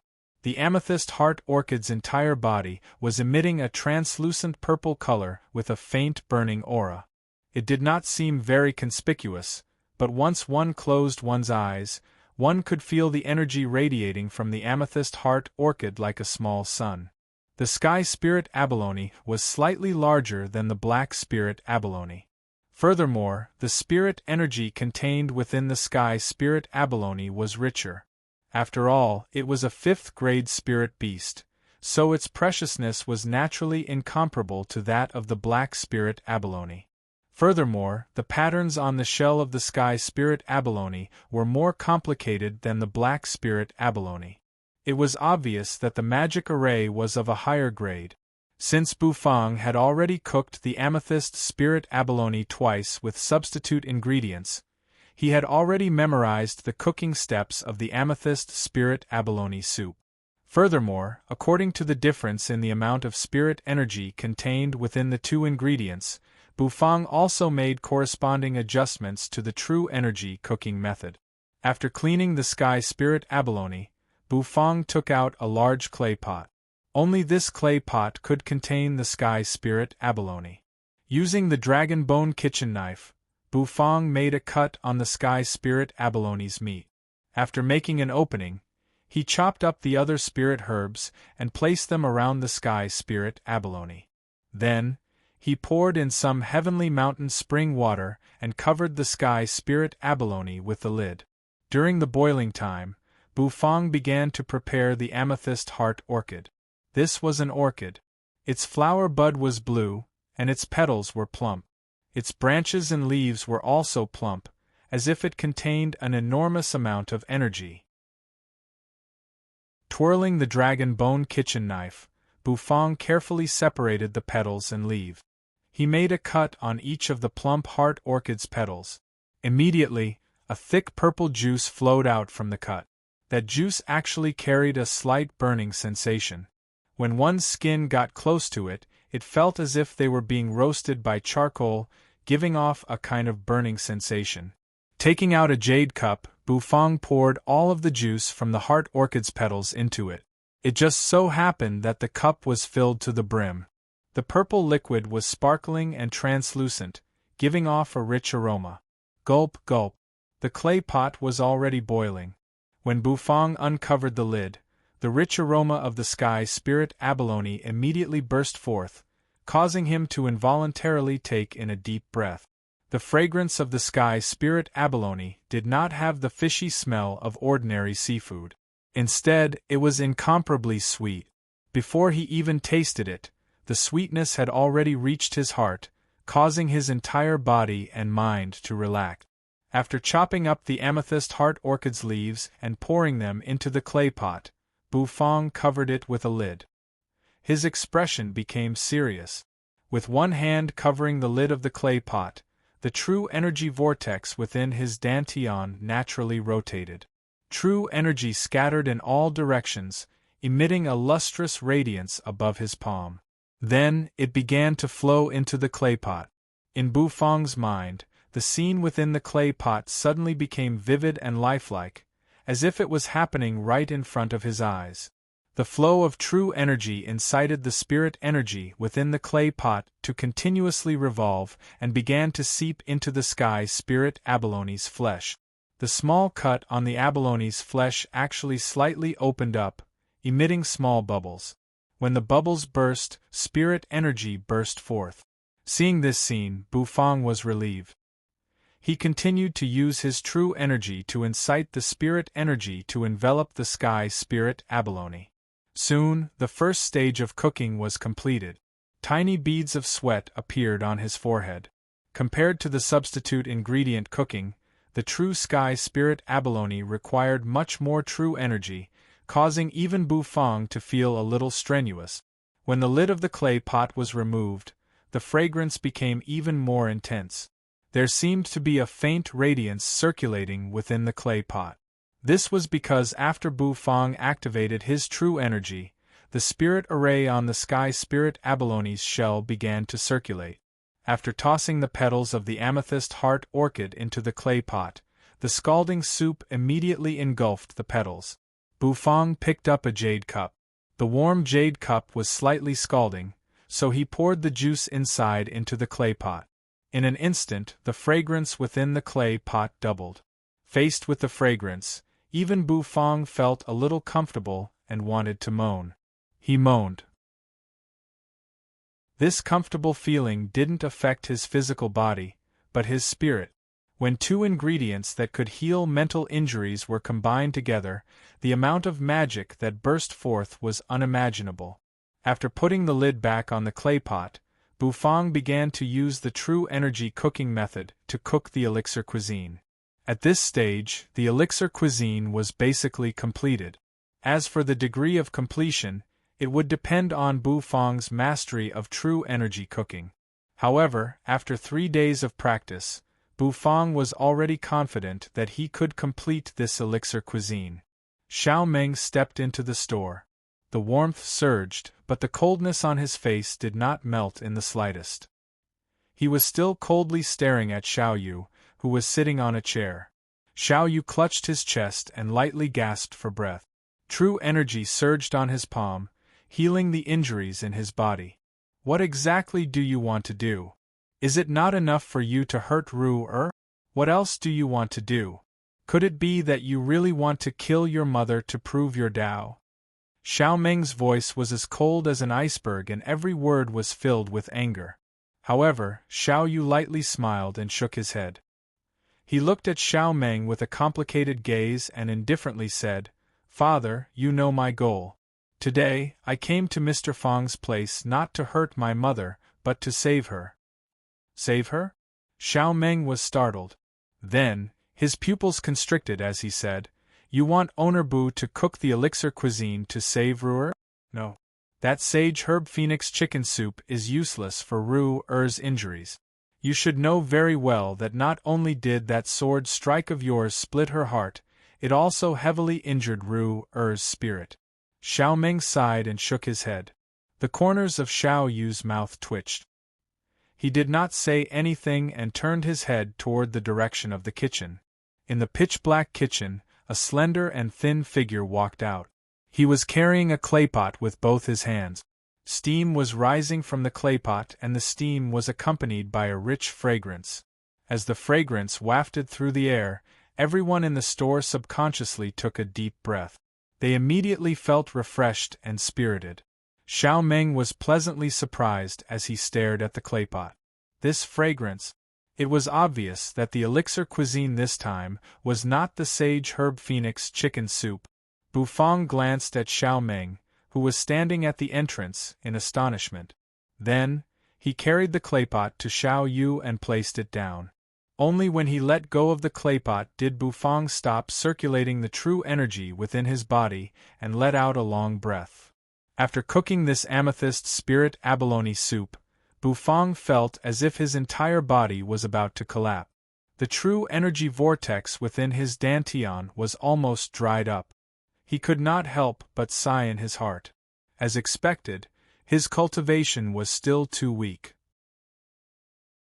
"Your amethyst spirit abalone soup is done, please enjoy," Bufang said to Xiao Yu. Then, he carefully opened the lid of the claypot.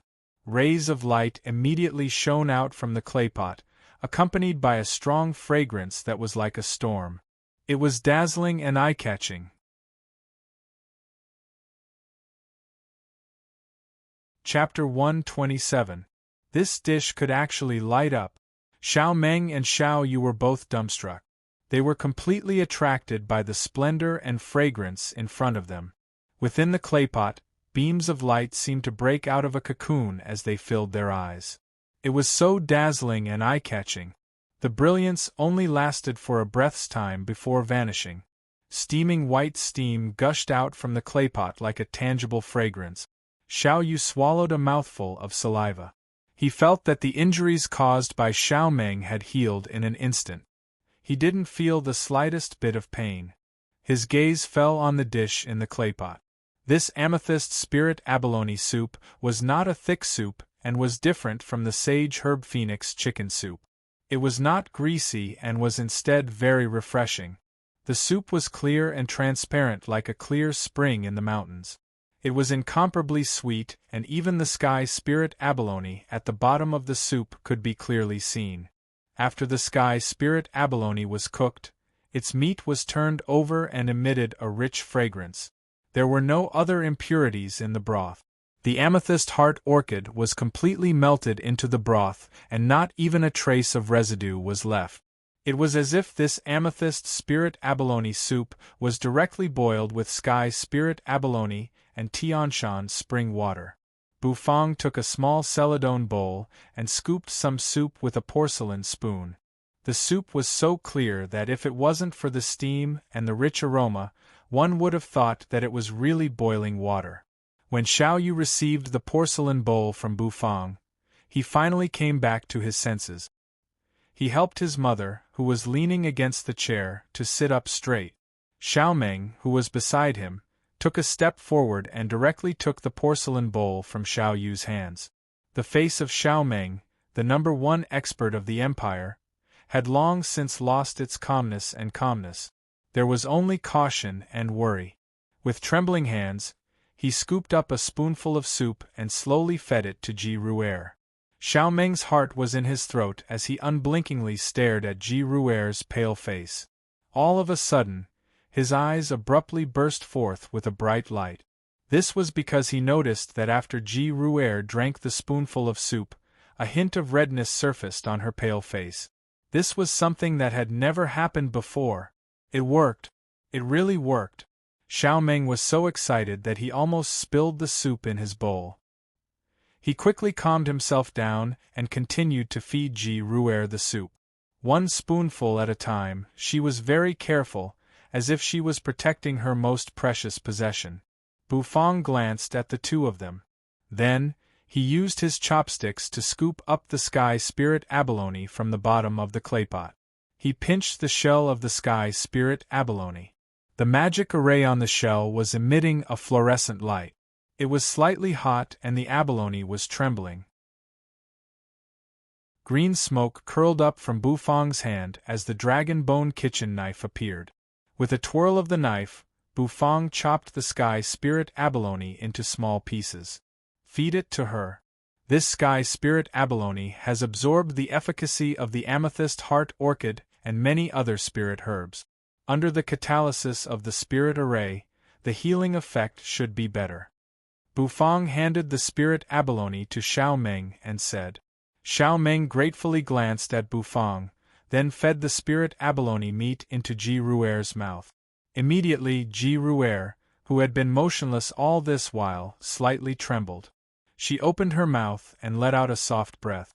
This breath contained a surging amount of rich spirit energy, causing the entire store to be filled with a rich fragrance. Xiao Meng became even more excited. Under his excited gaze, Ji Ruer's long eyelashes trembled and her eyes slowly opened. The chill was getting colder and colder. The snowflakes were getting thicker and thicker, covering the streets of the imperial city with white snow. On the long street, two figures were slowly walking. Ji Qingxue was wearing a long white robe with a fur cloak draped over his shoulders as he walked amidst the wind and snow. Beside him was a majestic man wearing a short-sleeved linen shirt. The man had a wild beard and his eyes were like copper bells. The two of them slowly walked, leaving behind a trail of footprints on the long street. "Your Highness, tomorrow is the late Emperor's funeral, yet Chief Eunuch Lien called the three princes into the palace today. Could it be that he is going to announce His Majesty's will?" the tall and burly man with a full beard said in a muffled voice. As Ji Qingxue slowly walked, he gave the man a glance and said with a gentle smile, "Perhaps. However, regardless of the contents of the will, those two brothers of mine will definitely fight it out." The man with a full beard glanced at Ji Qingxue and suddenly asked, "Your Highness, do you think the late Emperor will pass the throne to you in his will?" When Ji Qingxue heard this question, he was immediately startled. His entire body also stopped walking and stood on the spot. The wind and snow were howling and the cold wind was rustling. "Impossible, he has no reason to pass the throne to me. After all, I am the son he hated the most," Ji Qingxue indifferently said. His voice was distant and filled with a sigh. Then, Ji Qingxue continued walking forward. The man with a full beard immediately stopped talking and followed behind him toward the majestic main hall. At the entrance of the Gate of Heavenly Mystery, King Yu was standing ramrod straight. He wore a purple-gold crown on his head, and had a belt inlaid with jade wrapped around his waist. He was in high spirit. Behind him was a respectful middle-aged man. The man had a flattering smile on his face, and with a single glance, one could tell he was a quick-witted person. This person was the Minister of Finance of the Imperial City, Sun Qing. King Yu glanced at Ji Qingxue, who was slowly approaching from afar, and sneered. He turned around and stepped into the Gate of Heavenly Mystery and walked toward the main hall. The Gate of Heavenly Mystery was incomparably wide. The plaza was covered in pure white snow. Only two stone pillars with engravings on them stood upright. The top of the stone pillars was also covered in white snow. As far as the eye could see, it was a vast expanse of whiteness. On the plaza of the Gate of Heavenly Mystery, there were a few eunuchs sweeping away the accumulated snow. Since the Emperor's funeral was tomorrow, the snow would obstruct the path to the Imperial Mausoleum because they would have to pass through the Gate of Heavenly Mystery. Within the majestic yet somewhat awe-inspiring main hall, there were many figures moving about. These figures were all high-ranking officials of the imperial court, and all of them were reputable figures within the Light Wind Empire. The minister of the left was wearing a court robe and was standing with a solemn expression. His eyes were slightly narrowed as if he was resting. The Ouyang family, the Yang family, the Minister of Finance, and other high-ranking officials of the imperial court were also standing in silence, silently waiting for the appearance of Chief Eunuch Lien Fu. They knew that today was definitely not an ordinary day. The Emperor's posthumous edict, which had been kept a secret for so long, would have to be announced eventually. This would also decide the final owner of the throne. What if it was the Crown Prince? Or King Yu? Many of the officials who were already standing in their positions were extremely perturbed. As for the third prince, none of the officials thought highly of him. That was because the previous emperor's attitude toward the third prince gave them a feeling of disgust and disregard. Therefore, in the opinion of everyone, including Ji Qingxue himself, the possibility of him inheriting the throne was the lowest. The three princes were all standing below the main hall. The Golden Dragon throne was right in front of them, and they only needed to take a step forward to stand above everyone else. Suddenly, the hall that was originally filled with chatter abruptly became silent. The crowd parted and Lien Fu respectfully held the imperial edict in his hands as he slowly walked in from outside the main hall. His expression was solemn, and he did not smile, causing people to involuntarily feel a chill run down their spines. After all, he was an expert at the 7th grade battle saint level. His mood could already affect the mood of the people around him. Eunuch, is this father's posthumous edict? The crown prince looked at the imperial edict in Lien Fu's hands and could not help but ask for confirmation. Lien Fu gave the crown prince a glance and solemnly nodded. The crown prince was immediately overjoyed because he felt that the possibility of his father passing the throne to him was the highest. It was not only because he was the crown prince, but also because the emperor favored him the most when he was still alive. Lien Fu pinched his thumb and middle finger together, flicked his horsetail whisk and hung it between his hands. Then, he gently unfolded the imperial edict and rolled up the posthumous edict. He stood in front of the dragon throne and prepared to read it out. Below, everyone held their breaths as they stared at Lien Fu, who was in front of the dragon throne, waiting for the final owner of the throne. Chapter 128. Lien Fu rolled up the imperial edict and lightly coughed. His voice reverberated throughout the hall, causing everyone to involuntarily feel nervous. Everyone's attention was focused on him with their own unique expressions. The crown prince's face was brimming with confidence. His eyes were flickering as if victory was within his grasp. King Yu, on the other hand, had an indifferent expression, as if he did not care about the final posthumous edict in the slightest. Ji Qingxue lowered his head and played with his slender fingers. Zhao Mushing stood rooted to the spot with his eyes narrowed and his body slightly swayed. Elder Ouyang pursed his lips and stared with his eyes wide open. In the imperial court, everyone had a different expression on their faces. However, without exception, their minds were all drawn by Lien Fu's movements as they earnestly listened to the posthumous edict that Lien Fu was about to recite. The third prince, Qingxue, has a noble character and deeply respects me. He will definitely inherit the throne. He will succeed me in ascending to the throne. Lien Fu's sharp voice reverberated throughout the hall. The posthumous edict was not long. The first half was merely Emperor Changfeng recalling his life's accomplishments. Everyone was well aware of this, but their focus was not on this. Instead, they were focused on the final victor of the throne and who the emperor favored. Was it the crown prince? Or was it King Yu? However, when Lien Fu recited the last sentence, the entire imperial court became terrifyingly quiet. One could hear a pin drop. Everyone was dumbfounded. His Majesty's edict favored the third prince? This was like a bolt from the blue that crashed into the hall with a boom. Everyone was a little dumbfounded.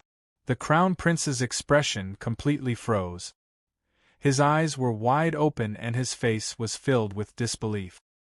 His mouth was slightly agape as if he was wondering if he had misheard. King Yu was also stunned. He turned his head to look at Ji Qingxue beside him with a deep sense of disbelief swirling within his eyes. Zhao Mushing's narrowed eyes widened. Elder Ouyang almost pulled off his beard. The Minister of Finance's flattering smile froze, and he almost bit his own tongue. This was an outcome that exceeded everyone's expectations. No one could have imagined that the prince who had been exiled by the emperor to fight in the outer realms, who had always been looked down upon and even hated, would actually become the last prince to inherit the throne. Ha ha ha! Just when the hall was so quiet that one could hear a pin drop, a burst of laughter suddenly rang out. The bearded man standing next to Ji Qingxue could not help but throw his head back and laugh out loud. Now you know who the final winner is. Look at King Yu's dumbfounded expression. Where did all of your previous arrogance go? The man with sideburns was delighted. Looking at the unsightly expressions of the crown prince and King Yu that were filled with constipation, he could not help but laugh heartily. Previously, outside the gate of heavenly mystery, King Yu's disdainful gaze deeply provoked the man with sideburns. Ji Qingxue was also slightly taken aback. Then, the corners of his mouth curled up as he patted the shoulder of the bearded man beside him and softly said, "Don't mess around, we're in the main hall." The bearded man stopped laughing, but the smile on his face could not be wiped away. Although Lien Fu had read the posthumous edict, he did not know its contents. It was only at this moment that it was announced. Even he was incomparably stunned. He did not expect that the emperor would choose the third prince in the end. Following that, Ji Qingxue tidied up his clothes and solemnly stepped forward to receive the posthumous edict with a solemn expression. The crown prince furiously snorted, flicked his sleeves, and left with a livid expression. King Yu also gave Ji Qingxue a profound glance before expressionlessly leaving. The most unexpected outcome caused everyone to be unable to regain their senses. The ministers in the imperial court were already somewhat hesitant because they had already chosen a side. However, there was a change in the line of succession. Zhao Mushing left. Before he left, he gave Ji Qingxue a deep look. That look was filled with deep meaning. They walked out of the main hall and passed through the gate of heavenly mystery. It was still the same two figures walking in the snowstorm. Ji Qingxue was momentarily silent. His mood was completely different from when he first arrived. The bearded man was laughing heartily. He was very happy for the third prince. There were very few people on the 10-mile-long street. As the snow drifted down, the cold wind rustled. Jingle, jingle. The clear and melodious ringing of bells reverberated throughout the long street. Ji Qingxue and the bearded man stopped in their tracks and stood still. Right in front of them, 5 beautiful women with voluptuous figures were leisurely walking over. There was a ring of bells hanging from their jade-like feet. As they walked, the bells emitted a ringing sound. This sound seemed to possess some sort of magical power that stirred one's heart. The bearded man angrily glared at them. He took a step forward and stood in front of Ji Qingxue. The beard on his face flared up in anger as he took a deep breath and bellowed, "You conjugal witches, get out of my way!"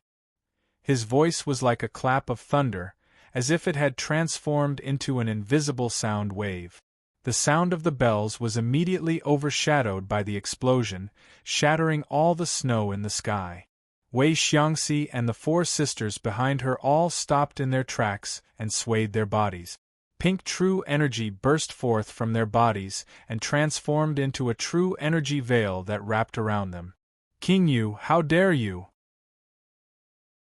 How dare you collude with a sect to assassinate the successor of the late emperor? Is this a rebellion?" The bearded man angrily roared. Behind Ji Qingxue and the bearded man, the sound of light footsteps rang out. Hun Qianyun, who was wrapped in a black robe, appeared with the spirit fire in his eye sockets pulsating. "If your highness didn't become the successor, King Yu might not have sent us. If you want to blame someone, blame your status as the successor." Hun Qianyun's hoarse voice rang out. Then a surge of true energy surged out from his body and pressed toward Ji Qingxue. "Kaki. Finally, it's time to make a move. I'm so suffocating." The Bone King's figure climbed out from the walls of the surrounding houses like a gecko as his laughter resounded. This was a hopeless situation. The experts from the 3 demonic sects that King Yu colluded with were actually brazenly lying in ambush on the long street of the imperial city. It seemed like King Yu had already decided to give up today. The 3 parties were not there to chat with Ji Qingxue. Instead, they truly wanted to take Ji Qingxue's life. The sharp killing intent that was wrapped up in the cold wind caused goosebumps to appear on Ji Qingxue's skin. This was a deliberate ambush aimed at him. The bearded man started laughing. His eyes were as wide as copper bells, and the terrifying aura of a 6th-grade battle emperor burst out from his body. "A bunch of reckless fools. Since you're courting death, Grandpa will grant your wish. Your Highness, hurry up and leave," the man with sideburns shouted. The linen clothes on his body were immediately torn apart and his muscles bulged. His entire body suddenly grew taller and turned into a giant. His true energy turned boiling hot and the snowflakes that fell on his skin instantly melted. With a ferocious stomp of his foot, The accumulated snow on the ground shattered and the green bricks on the ground cracked and caved in. The fully bearded man transformed into a shadow as he domineeringly charged towards Wei Xiangxi and the others who were blocking his way. With a solemn expression, Ji Qingxue tapped the ground with the tips of his feet and rapidly followed behind the bearded man. With a punch that sounded like the angry roar of a raging bull, a terrifying gust of wind that carried true energy directly scattered the true energy pillars of Wei Xiangxi and the others. The enormous force immediately crashed into the group of 5 women, causing them to cry out in alarm. Then, the bearded man turned around. The muscles all over his body were densely packed like dragons as he said to Ji Qingxue, "Your Highness, I'll cover you. Hurry up and leave." Ji Qingxue frowned as he glanced at the bearded man. In the end, he made up his mind, clenched his teeth, turned around, and sped away. Han Qianyun and the others hurriedly charged forward to deal with Ji Qingxue. However, the entire ground seemed to tremble as the bearded man took a step forward. His fists collided with a domineering roar. "Damn it, a bunch of trash! If you want to kill His Highness, you'll have to step over my dead body first." Han Qianyun and the others were enraged. One after another, surging true energy immediately charged toward the bearded man. In merely an instant, the bearded man was completely submerged by the terrifying true energy. Ji Qingxue's rapid steps slowed down and eventually came to a complete stop as he stood on the spot. It was not that he did not want to move forward, but rather, a figure was standing nearby with his hands behind his back. King Yu slowly turned around and calmly gazed at Ji Qingxue. "Third brother, I really didn't expect that the person my father chose in the end would actually be you," Ji Qingyu indifferently said. His tone was very calm.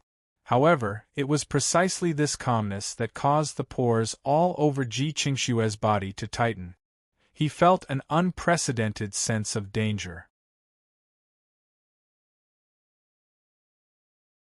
Chapter 129. The aura on King Yu's body was constantly rising. Even his jet-black hair was fluttering despite the absence of wind. Surging true energy floated around his body, easily scattering the falling snowflakes. Ji Qingxue felt goosebumps all over his body as he faced the pressure coming from King Yu's body. His cultivation was only at the 5th grade Battle King level. Facing King Yu, who had already broken through to the 6th grade Battle Emperor level, he was still somewhat powerless. "You want to kill me?" Ji Qingxue calmly asked. King Yu's gaze was cold and merciless without the slightest trace of emotion. He expressionlessly looked at Ji Qingxue and said, "I've already warned you not to get involved in this mess. Otherwise, you'll have to pay a price you won't be able to bear, you just won't listen." Ji Qingxue grinned and took off the heavy overcoat on his body. A trace of hostility appeared on his face, which had always been gentle. This hostility made him look somewhat sinister. "Ever since you were young, you've always been high and mighty. You think you're better than everyone else in everything, right? If you want to fight, then let's fight. In any case, we'll have to fight sooner or later," Ji Qingxue sneered. The true energy on his body began to fluctuate as well. He fiercely stomped his foot on the ground, causing the snowflakes covering the ground to scatter. "Among us 3 princes, my cultivation level is the highest. What do you have to fight against me?" King Yu grinned as his figure instantly charged forward. Bang bang bang! The two of them were entangled in a chaotic battle. True energy continuously poured out as they collided, causing the surroundings to tremble. In this cold world of ice and snow, they were actually fighting fiercely. However, Ji Qingxue was only a 5th grade Battle King. There was still a gap between his strength and King Yu's. After spitting out a mouthful of boiling red blood, Ji Qingxue's figure continuously retreated and fiercely crashed into the wall, causing the entire wall to collapse. King Yu coldly smiled as true energy enshrouded his palm. "Farewell, my little brother." King Yu's gaze was merciless as he pushed out his palm toward Ji Qingxue, who was within the ruins. King Yu was confident that Ji Qingxue would definitely die if this attack landed. Ji Qingxue stared at King Yu with a hint of bitterness at the corner of his mouth. It was said that the imperial family had no relatives, but it was truly heartless. However, just as King Yu was about to kill Ji Qingxue with a palm strike, a wave of pressure suddenly spread out, causing King Yu's entire body to stiffen. Under that pressure, the palm strike he sent out also collapsed. A figure walked over from the sky and appeared between King Yu and Ji Qingxue, blocking King Yu's palm strike. Xiao Meng? You want to stop me? King Yu's pupils constricted as he looked at the newcomer in disbelief. Didn't Xiao Meng say that the three princes didn't support him? Why did he appear at this moment to save Ji Qingxue? King Yu was a little angry because he knew that with Xiao Meng's appearance, he could forget about killing Ji Qingxue. Today, I will only act in my own name. Xiao Meng indifferently glanced at King Yu and said, "After all, I am his brother-in-law." You! King Yu was furious. What kind of lousy excuse was that? If he wanted to save Ji Qingxue, he should have just said so. Why did he have to play the familial card? Qingxue, leave. I want to have a heart-to-heart talk with King Yu, Xiao Meng said. Ji Qingxue crawled up from the ground and wiped away the blood flowing from the corner of his mouth. He gave Xiao Meng a profound look. He clearly did not understand why Xiao Meng would appear at this moment. With his back facing Ji Qingxue, Xiao Meng softly said, "Don't worry, your sister is recovering very well." Ji Qingxue was slightly startled, then a joyful expression appeared on his face. Even the pain from the injuries on his body was no longer as severe. Xiao Meng's words revealed a piece of information, which was that his sister had awakened from her slumber. Perhaps this was the reason why Xiao Meng chose to make a move. Ji Qingxue laughed heartily. He turned around and sped away, leaving this place. King Yu took a step forward and reluctantly watched as Ji Qingxue left. However, the moment he moved, Xiao Meng's gaze fell on him. The heavy pressure from Xiao Meng caused his heart to involuntarily sink. My sister has awakened. That's great. Looks like the ingredients Xiao Yu gave to Owner Bu have been successfully cooked into an elixir cuisine. As expected of Owner Bu, he's truly amazing. Ji Qingxue clutched his chest, but he was inwardly overjoyed. The person he had always been concerned about was his sleeping sister. After finding out about Ji Ruer's plan, he looked forward to his sister's awakening even more. Now that his sister had awakened, Ji Qingxue was so happy that he did not know what to say. Suddenly, Ji Qingxue was startled. He raised his head and saw that the snowstorm was howling in the sky. However, not a single snowflake fell down.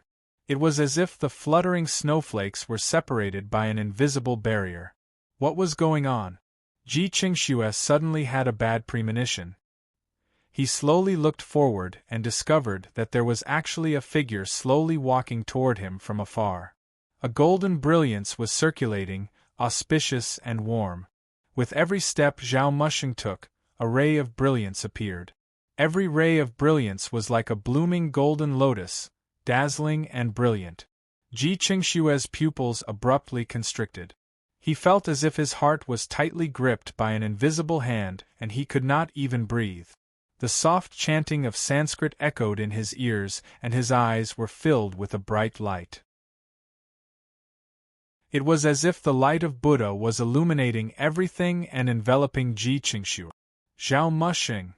Ji Qingxue fiercely bit the tip of his tongue. The smell of blood permeated the air, causing him to suddenly sober up and clearly see the appearance of the person who was slowly walking toward him. Zhao Mushing had a peaceful expression on his face. He was like a benevolent Buddha with a smile on the corner of his mouth as he calmly looked at Ji Qingxue. "The Crown Prince sent you to kill me?" Ji Qingxue coldly said. Zhao Mushing was one of the Crown Prince's men. For him to appear here at this moment, there could only be one explanation. The Crown Prince and King Yu had the same goal. Sticking the posthumous edict had triggered the killing intent of his two brothers. Ji Qingxue felt a burst of anger erupting from the bottom of his heart, almost bursting out from the top of his head. Zhao Mushing shook his head.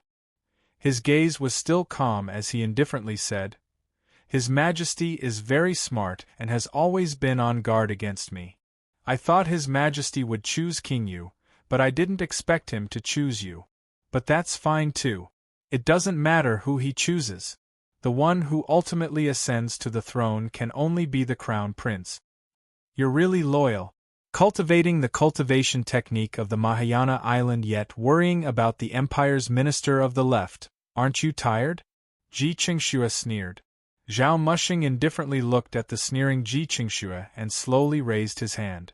Suddenly, true energy gushed out and actually condensed into a golden Buddha statue in front of him. The Buddha statue was emitting a gentle brilliance. Zhao Mushing lightly formed a Buddhist seal with his fingers and then pushed it forward. The golden Buddha statue suddenly charged into the sky and slowly sat down, enveloping Ji Qingxue. Loyalty? If he had the same ambition as King Yu, then I wouldn't have helped him. It's precisely because he's weak that I support him. Do you understand? Zhao Mushing said with a smile. All I need is an obedient puppet. Pfft. When Ji Qingxue heard these words, his entire body suddenly trembled. His body that was enveloped by the Buddha statue trembled and blood flowed out from his mouth and nose. His entire body went limp on the ground and he was on the verge of death. Zhao Mushing slowly walked toward Ji Qingxue, who was lying limp on the ground, with a sigh that bemoaned the state of the universe and pitied the fate of mankind. Suddenly, the long cry of a woman came from the sky. A jade talisman that was glowing brightly fell down and smashed toward Zhao Mushing. Buzz! Zhao Mushing's pupils constricted. He formed a Buddhist seal with his hand and deftly pushed it out, blocking the jade talisman. The jade talisman trembled and then glowed, forming a simple magic array. A terrifying true energy burst out from the magic array, causing Zhao Mushing to continuously retreat several steps. The Celestial Arcanum Sect. Spirit Divination Magic Array. Zhao Mushing muttered and then narrowed his eyes to take a closer look. A figure wrapped in a loose robe landed beside Ji Qingxue. With a wave of her fair jade-like hand, the Buddha statue was instantly covered in cracks and shattered inch by inch. Then, Ji Qingxue was lifted up with a single hand. "You old man, it's not good to be so ruthless." After saying that, Anai Yen smiled at Zhao Mushing, then her figure shot out and disappeared. Fong Fong's little store. Bu Fong was curled up on a chair, holding a cup of hot water and sipping from it. Suddenly, a figure dashed into the store. Anai Yen appeared before him with her long and fair legs stretched out. She conveniently threw a figure covered in blood onto the ground. "Owner Bu, this guy is the future emperor of the Light Wind Empire. However, he's about to die, you have to save him."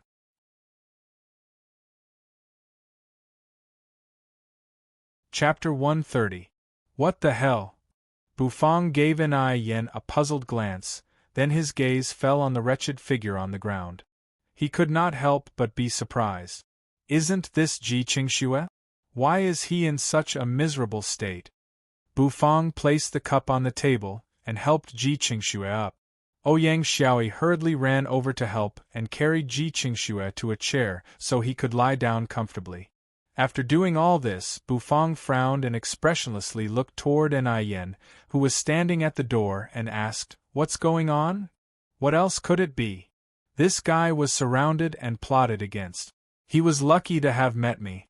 Otherwise, he would already be dead by now," Anai Yen said as she gave Ji Qingxue a glance and regretfully shook her head. King Yu brought his companions from the sect and surrounded Ji Qingxue. His subordinates covered for him and allowed him to escape. In the end, he encountered King Yu and was almost beaten to death. Luckily, that guy with the surname Shao appeared and saved him.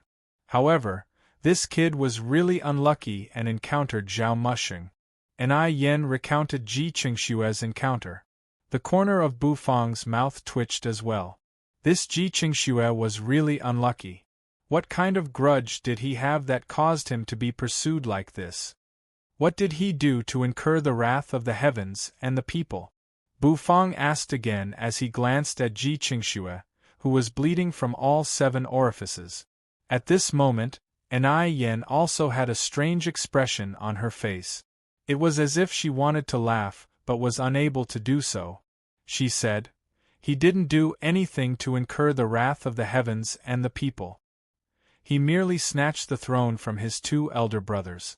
The emperor's posthumous edict has just announced that he will inherit the throne. Therefore, he will be the future emperor of the Light Wind Empire. Of course, the prerequisite is that he survive." Bufang suddenly understood. The person who was originally the least favored unexpectedly inherited the throne. This naturally caused his elder brothers to fly into a rage out of humiliation. He did not have the corresponding strength, yet he was sitting on something that he should not have. This was the so-called "an innocent man gets into trouble because of his wealth." "Then why did you bring him here? This is a restaurant, not a clinic." Bufang looked at Anai Yen expressionlessly and asked seriously. Anai Yan's eyes narrowed into a cute crescent. She smiled and said, "With his injuries, he will definitely die if he goes to the clinic. He has been hit by the secret skill of the Mahayana island. Even a miracle doctor would find it hard to save him. Don't count on the elixir cuisine to save him. The 2 elixir cuisines I can cook won't be able to save his injuries," Bufang said. Anai Yen stared at Bufang carefully. She stuck out her red tongue and licked her delicate lip. She smiled and said, "Medicinal cuisine won't do. Don't you have elixirs? A grade 7 spirit herb like the phoenix bloodgrass is more than enough to treat this kind of injury." Just 1 section is enough," Anai Yen said. The corner of Bufang's mouth twitched. This woman was indeed eyeing his phoenix bloodgrass. A grade 7 spirit herb like the phoenix bloodgrass possessed the ability to rise from the ashes after being contaminated with the blood of the ancient phoenix. It was the best choice to save Ji Qingxue at this moment. However, Bufang was hesitant. He had kept the phoenix bloodgrass because he wanted to use it to brew the wine that could surpass the dragon's breath. After all, grade 7 spirit herbs were not easy to find. "Isn't your goal the phoenix bloodgrass? If I give him the phoenix bloodgrass, you won't need it anymore?" Bufang asked doubtfully. Anai Yen smiled and pointed at Ji Qingxue. She said, "It's not easy for me to come down the mountain. How could my goal be just for the phoenix bloodgrass? You can use it to save him. I don't feel bad. There are still many grade 7 spirit herbs in the celestial arcanum sect." Bufang was expressionless. "You don't feel bad, but I do." Bufang could not be bothered to say anything more to this woman. His gaze landed on Ji Qingxue, who was on the verge of death. He could not help but let out a sigh as he looked at the usually cultured, elegant, and handsome man who talked cheerfully and wittily. Now, he was on the verge of death, and could not help but sigh. "I'm always too soft-hearted," Bufang sighed. Then, he told Ouyang Xiaoyi to take care of Ji Qingxue while he walked toward the kitchen. He could not just stand by and watch Ji Qingxue die. Even if he did not care about human life, Ji Qingxue was still his old customer. He took out the phoenix bloodgrass from the cabinet. The phoenix bloodgrass was dark red in color, as if it was carved from red agate. It was exquisite and beautiful. Even after being preserved by the system's cabinet, it was still vivid and full of spirit energy. As Bufang walked out, the fragrance of the phoenix bloodgrass instantly spread out. The temperature within the store also suddenly rose by a lot. When Anai Yen saw the phoenix bloodgrass in Bufang's hand, her beautiful eyes immediately lit up. The phoenix bloodgrass was, after all, a 7th-grade spirit herb. Even though she said it was easy, even the Celestial Arcanum sect did not have much of it in stock. The tiny phoenix bloodgrass seemed to have a fire phoenix that was about to soar into the sky. It was overflowing with colors and contained a rich vitality, yet it was also accompanied by a terrifying destructive force. Feeding him half a phoenix bloodgrass is enough. As for whether he lives or dies, that will depend on his own luck, Yen reminded. The phoenix bloodgrass was, after all, a seventh-grade spirit herb, and its medicinal effects were extremely astonishing. With Ji Qingshue's current condition, if he were to eat the entire stalk, forget about being reborn, he would probably directly explode from the destructive energy of the phoenix bloodgrass. Bufang expressionlessly glanced at her and nodded. Green smoke curled up from his hand and the golden dragon bone kitchen knife immediately appeared in his hand. He did not hesitate in the slightest as he made a horizontal cut at the phoenix bloodgrass. The cut was extremely smooth and the medicinal effects of the phoenix bloodgrass did not dissipate in the slightest. Yan's eyes immediately lit up. She stared at the golden dragon bone kitchen knife in Bufang's hand without blinking, but a storm was raging in her heart. With a wave of his hand, the golden dragon bone kitchen knife once again turned into green smoke and dissipated. Bufang walked in front of Ji Qingxue and opened his mouth. He activated the true energy in his hand, and a few drops of juice that emitted a strong smell of blood immediately dripped out of the phoenix bloodgrass. The juice continued to drip until the other half of the phoenix bloodgrass in Bufang's hand completely melted and turned into blood that dripped into Ji Qingshue's mouth. Is this better? There's still half left, but it can't be used as the main ingredient. Looks like I'll have to find some spirit herbs to make wine, Bufang muttered as he kept the remaining half of the phoenix bloodgrass into the system's storage space. He turned his head to look at Yen, only to find that the latter's gaze was filled with envy as she stared at his wrist. You actually have a semi-divine tool, Semi-divine tool? Bufang was a little puzzled. Yen retracted her gaze and smacked her lips. However, she felt a little strange in her heart. Semi-divine tools were extremely rare in the Hidden Dragon continent. The Celestial Arcanum sect collected information from all over the world, yet they had never obtained any information on the semi-divine tool in Bufang's hands.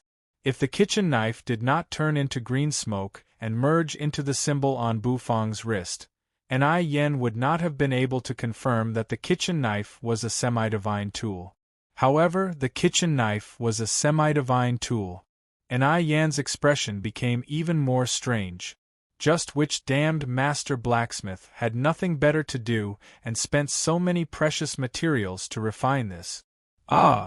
Just as Yen and Bufang were in a state of contemplation, Ji Qingxue, who had swallowed the other half of the phoenix bloodgrass, suddenly let out a blood-curdling scream. His eyes instantly turned red, as if there were phoenix flames burning and pulsating beneath his eyes. The rebirth from the ashes had begun. Whether Ji Qingxue could rise from the ashes and come back to life would depend on his own willpower. Bufang yawned and looked at the sky. He then turned around and chased Yen away. Ouyang Xiaoyi also waved goodbye to Bufang before closing the door and ending the business hours. Ji Qingxue continued to wail and howl in pain in the store. That kind of heart-wrenching pain Bufang did not understand. Therefore, Bufang first went to the kitchen to practice his culinary skills, knife skills, and carving skills. After brewing a large jar of Iceheart jade urn wine, he returned upstairs, washed up, and went to bed. Maintaining a good night's sleep was especially important. The soundproofing of the room was pretty good, so he could not hear Ji Qingshue's miserable cries. At the very least, Bufang soon fell into a deep sleep.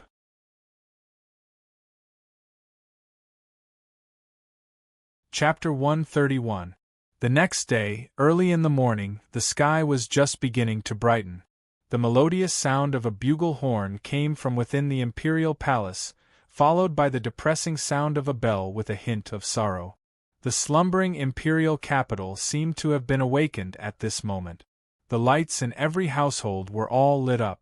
Quite a number of citizens wrapped themselves in thick cotton coats walked out of their houses. As they exhaled a breath of cold air, they shrunk their necks and headed in the direction of the gate of heavenly mystery.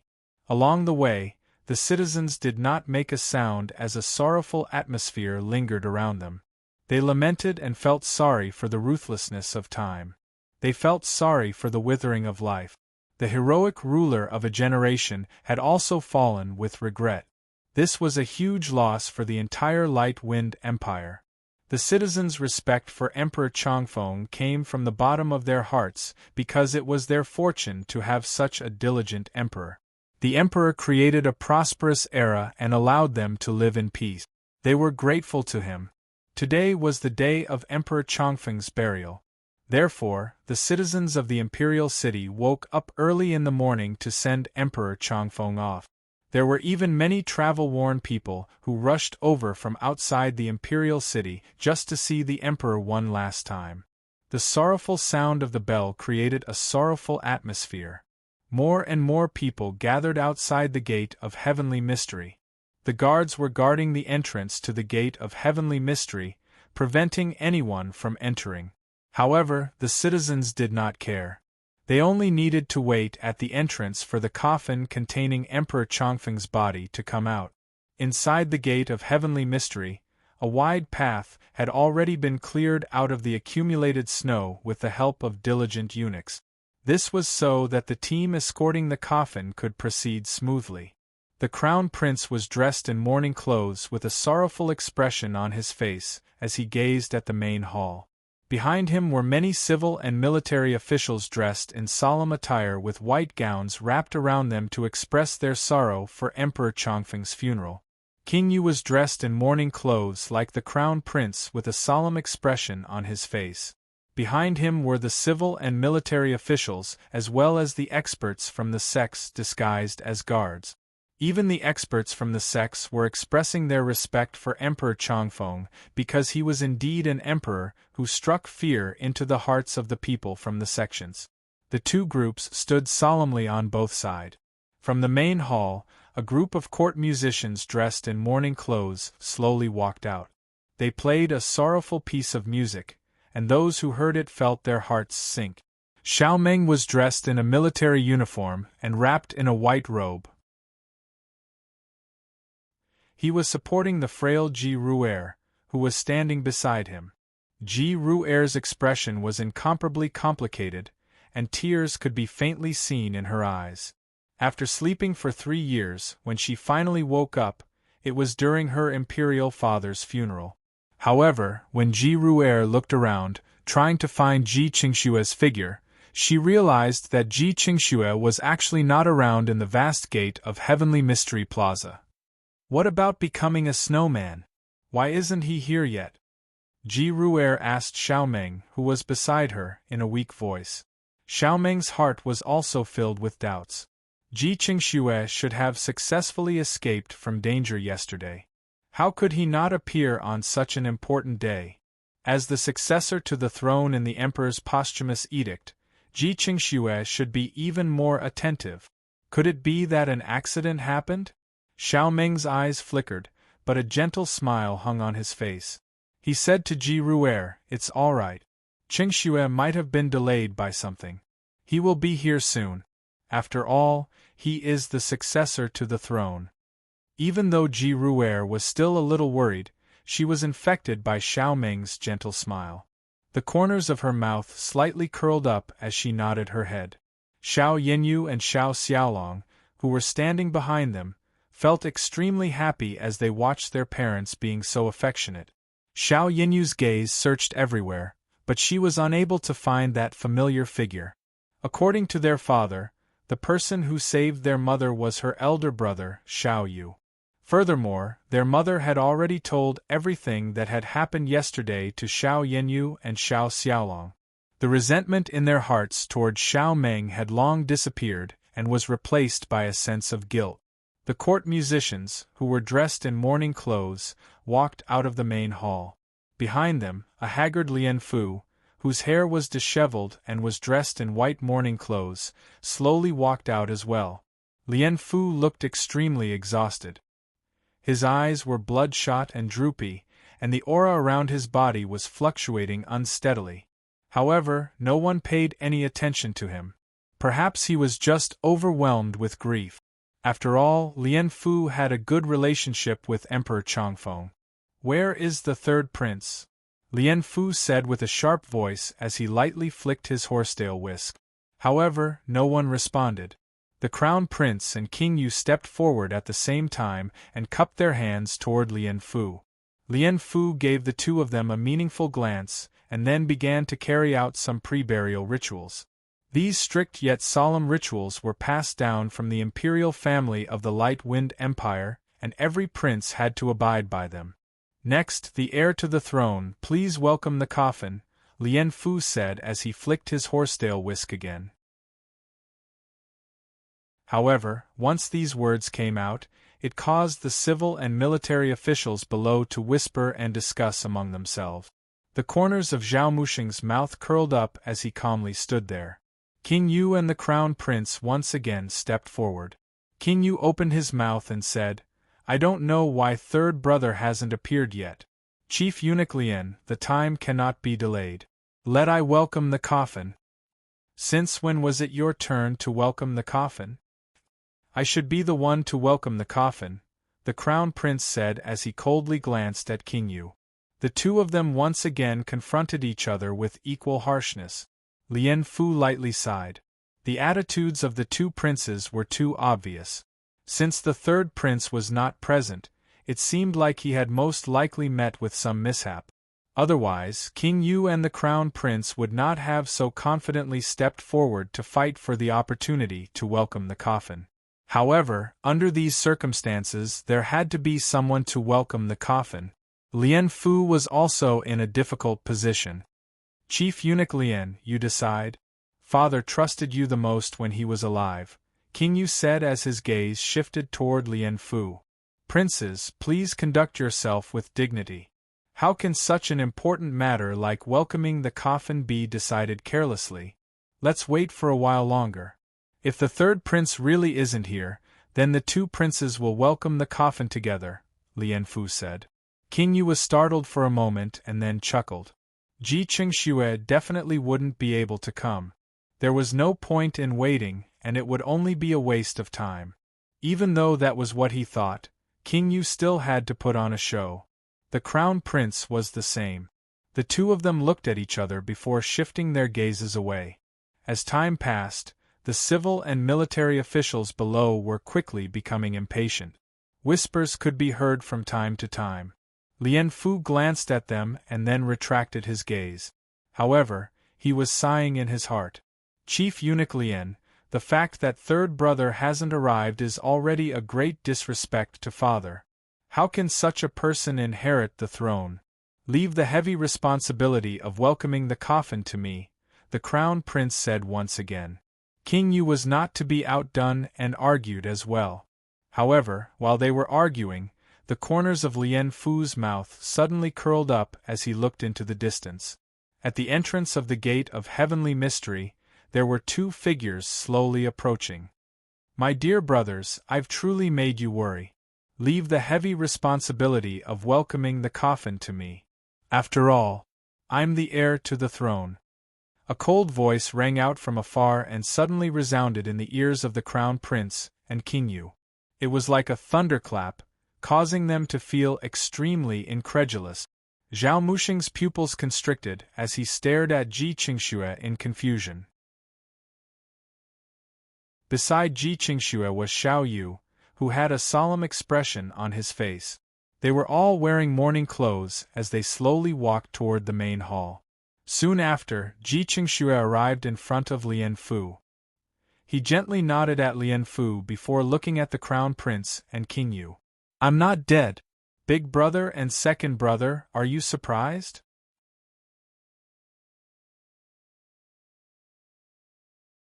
Chapter 132. Bufang got out of bed, stretched his back, and went to the kitchen. Ji Qingxue had already left. Swallowing half a stalk of phoenix blood grass allowed him to endure the pain of rebirth. This was not bad either. The melodious sound of a bell came from outside the window, carrying a hint of sorrow and heaviness. Only then did Bufang remember that today seemed to be the day of the old emperor's funeral. After hesitating for a moment, Bufang finally decided to go to the Gate of Heavenly Mystery to take a look. After all, he had a good impression of the old emperor. This emperor was indeed a good one, and a gluttonous one at that. After deep-frying 2 oyster pancakes for breakfast, Bufang wrapped himself in a fur coat and walked out of the store. He hung a wooden board on the door to indicate that the store was closed for business, then headed in the direction of the Gate of Heavenly Mystery. Today, heavy snowflakes were still falling from the sky. It was like a beautiful painting. Bufang took out a steaming hot oyster pancake. After blowing on it, he directly bit into it. After the crispy skin was bitten into pieces, a rich fragrance spread out from within. Smelling this fragrance, Bufang's stomach could not help but feel even hungrier. While eating the oyster pancake, Bufang walked and soon arrived at the vermilion walls of the Gate of Heavenly Mystery. A long queue had already formed and many of the citizens were craning their necks to look into the Gate of Heavenly Mystery, wanting to see the scene inside. Bufang, on the other hand, was not in a hurry at all. He was happily eating the oyster pancake at the back of the queue. The fragrance spread to the surroundings and attracted the gazes of the citizens to land on his body.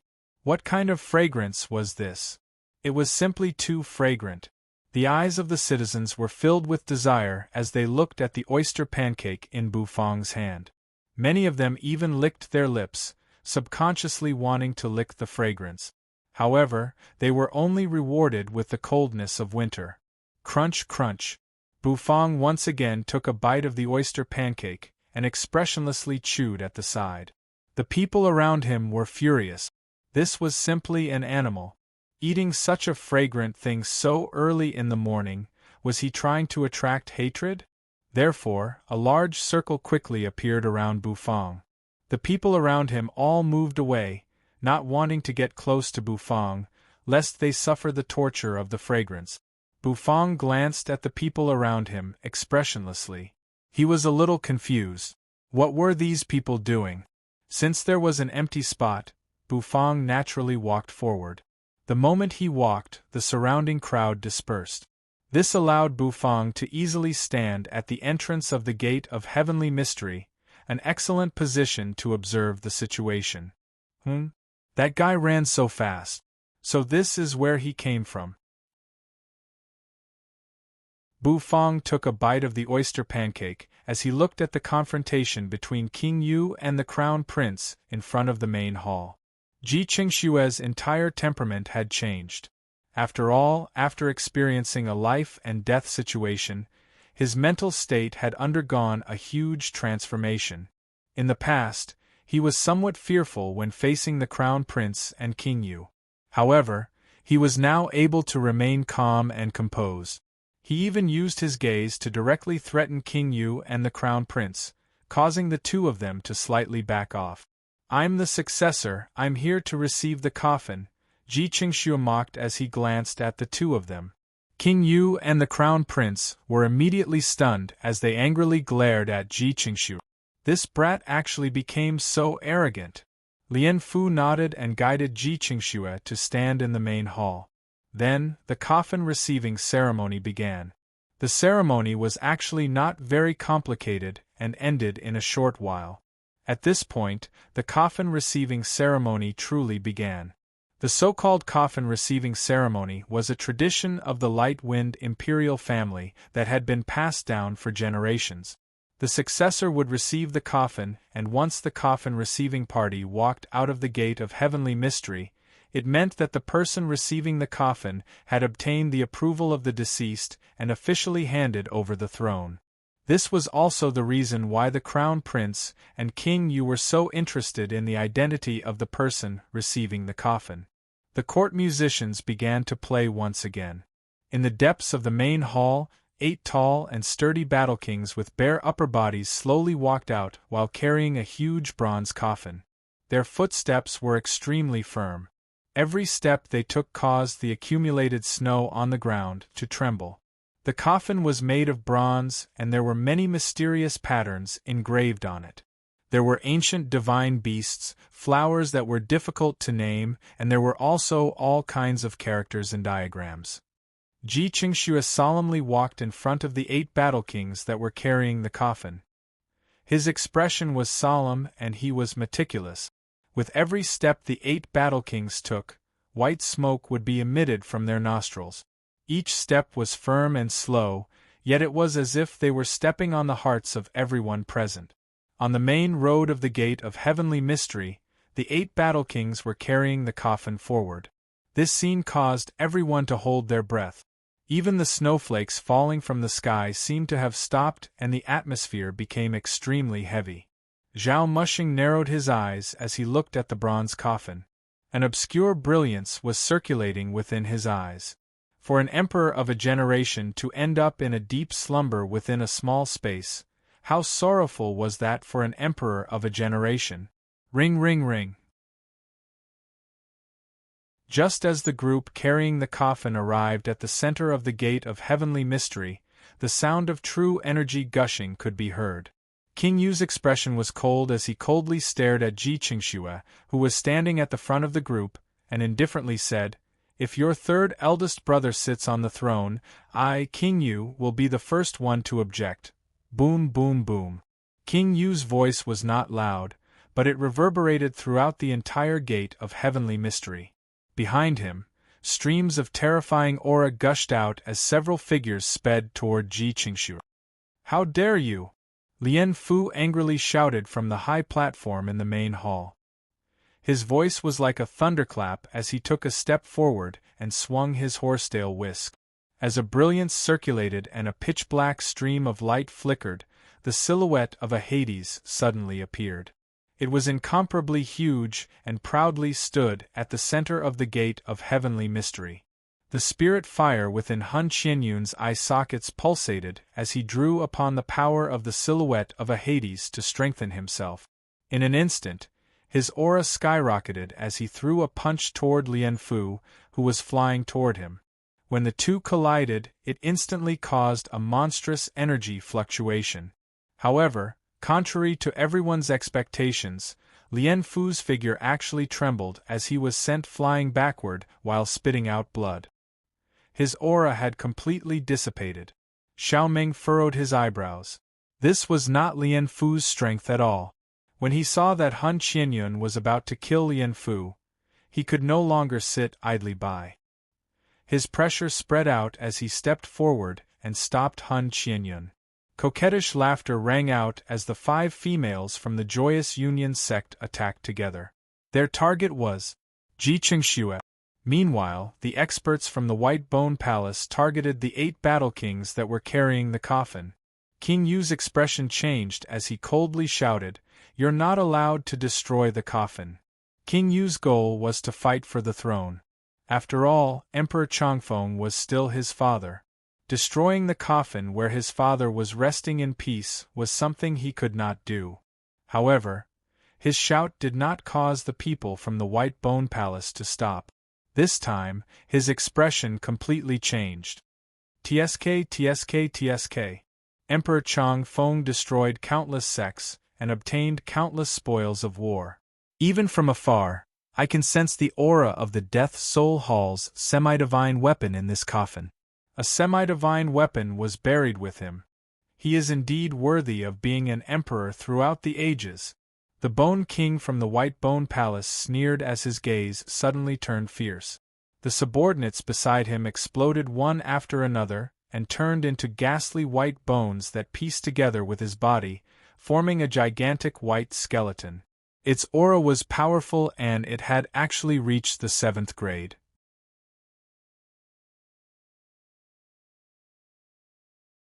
Chapter 133. Stop! King Yu was enraged.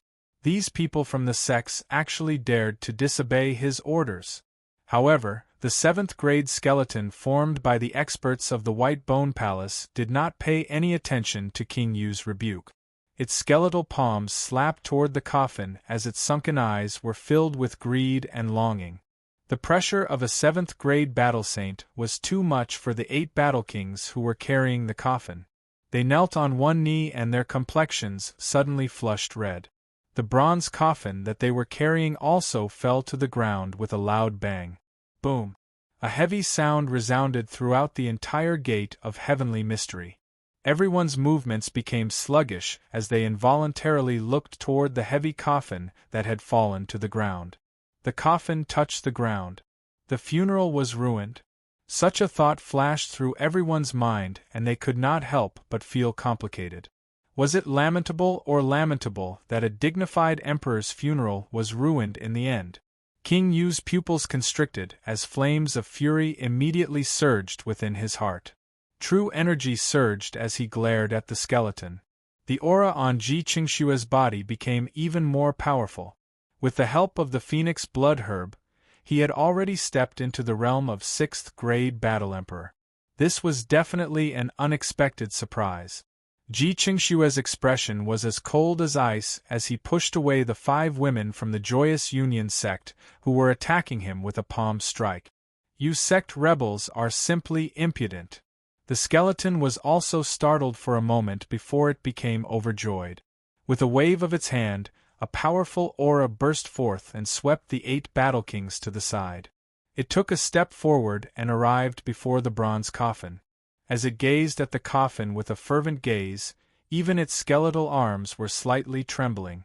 An aura that it desired was faintly emitting from within the coffin. That was the semi-divine tool of the Death Soul Palace, the departed soul orb.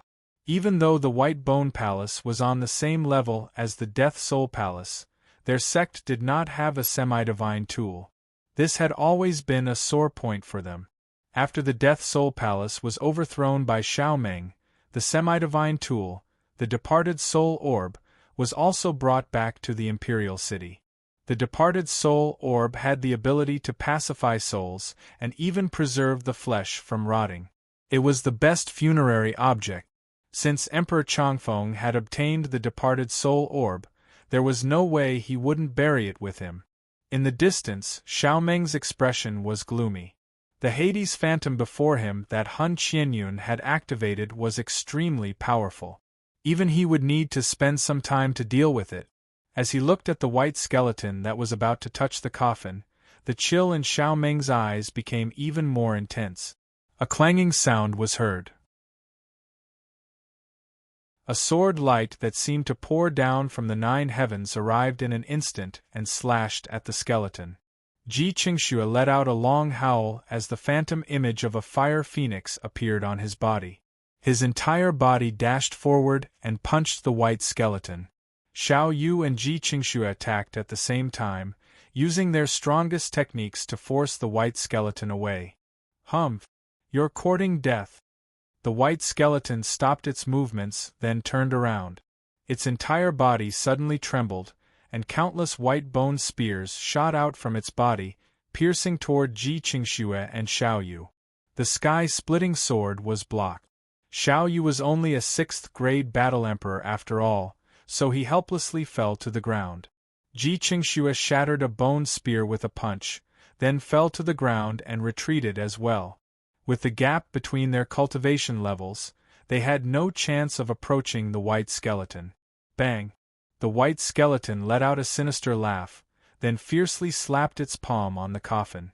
A huge force surged forth, attempting to directly lift the coffin lid. However, it soon realized that something was wrong. Even though it exerted a tremendous force, it was unable to pry open the coffin lid in the slightest. This coffin is strange. The will-o'-the-wisp in the white skeleton's eye sockets flickered. In the distance, Zhao Mushing also frowned as he carefully stared at the coffin. Then, his pupils abruptly constricted. The coffin moved. Under everyone's shocked gazes, the lid of the coffin slowly opened on its own. The friction between the lid and the coffin wall gave off an ancient sound, causing everyone's hair to stand on end and goosebumps to appear on their skin. The movements of everyone battling above the gate of heavenly mystery froze as they dumbfoundedly stared at the coffin. The disheveled Lian Fu let out a piercing laugh. He pinched his thumb and middle finger together as his gaze swept across the battlefield. With blood dripping from his mouth, he said, "One word at a time, all of you sect rebels must die." Just as he finished speaking, a figure sat up from within the coffin. A terrifying aura surged out from the figure's body. "What?" The white skeleton was the closest to the coffin and immediately felt a surging aura surge toward it. It was a majestic and domineering aura that was supreme and inviolable. The white skeleton was immediately sent flying by this aura. Its figure immediately collapsed in midair and turned into bones that littered the ground. The combination was actually forcefully broken apart.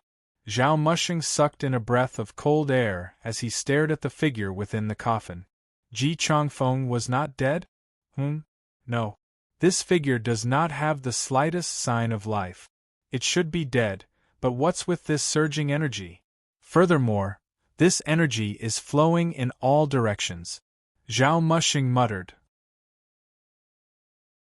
Then, he seemed to have thought of something and his face instantly turned pale. Ji Changfeng, what a scheming move! The entire gate of heavenly mystery suddenly trembled as the white snow melted and evaporated. The stone pillar that was covered by the snow actually emitted rays of light as mysterious patterns appeared on its surface. Everyone was a little confused. Just what was going on? Double Calamity Dragon Head Array. Ji Changfeng actually awakened this magic array. That old man actually made the right calculations. Ai Yen was wrapped in a loose robe as she proudly stood in the air outside the gate of heavenly mystery. She could not help but exclaim in admiration as she gazed at the seemingly alive gate of heavenly mystery. The main reason she left the mountain was actually for this double Calamity Dragon Head Array, the Light Wind Empire's protective magic array. During the founding of the empire, the first emperor of the Light Wind Empire once relied on this magic array to obliterate dozens of 7th-grade battle saints from his sect. It was a terrifying magic array that caused countless sects to tremble in fear. Its power was even comparable to that of an 8th-grade war god. In the records of the Celestial Arcanum sect, this double Calamity Dragon Head array could be ranked among the top 5 magic arrays. Ai Yan's purpose for this trip was also entrusted by the Celestial Arcanum sect's sect master to record this double Calamity Dragon Head array. With a flick of her sleeves, several jade talismans were immediately tossed into the air. She channeled her true energy into the jade talismans, causing them to tremble. The jade talismans blossomed with light and formed a giant eyeball above Ai Yan's head. The eyeball observed everything within the gate of heavenly mystery and silently recorded everything. Suddenly, Ai Yan's gaze froze as she suspiciously looked toward the gate of heavenly mystery. There, a thin figure suddenly squeezed through the gate of heavenly mystery and slowly walked toward the battlefield. Owner Bu? Is he crazy? Nowadays, there are endless battles within the gate of heavenly mystery. What is a chef doing in there? Awoo! Rays of light soared into the sky from beneath the bricks of the gate of heavenly mystery. The rays of light converged in the air and spread out in all directions, forming a giant energy barrier that enveloped everyone within it. The 2 stone pillars seemed to have awakened as they each shot out a pitch-black, unadorned chain toward the bronze coffin. The chains wrapped around the coffin and lifted it into the air. Then, an endless amount of energy shot down with the coffin as the center, forming a vast magic array that shone with resplendent splendor. Amidst the roar of a dragon, an enormous phantom of a divine dragon drilled out from the magic array and stood proudly above the gate of heavenly mystery.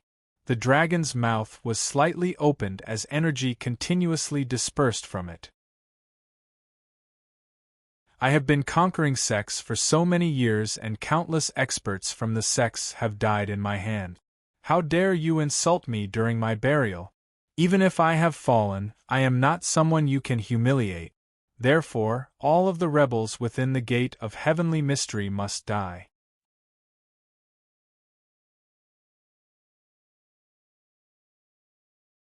Chapter 134. Temporary Mission Hint.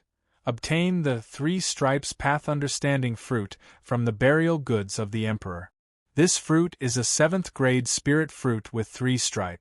It constantly releases 3 different fragrances and is an excellent ingredient for brewing wine.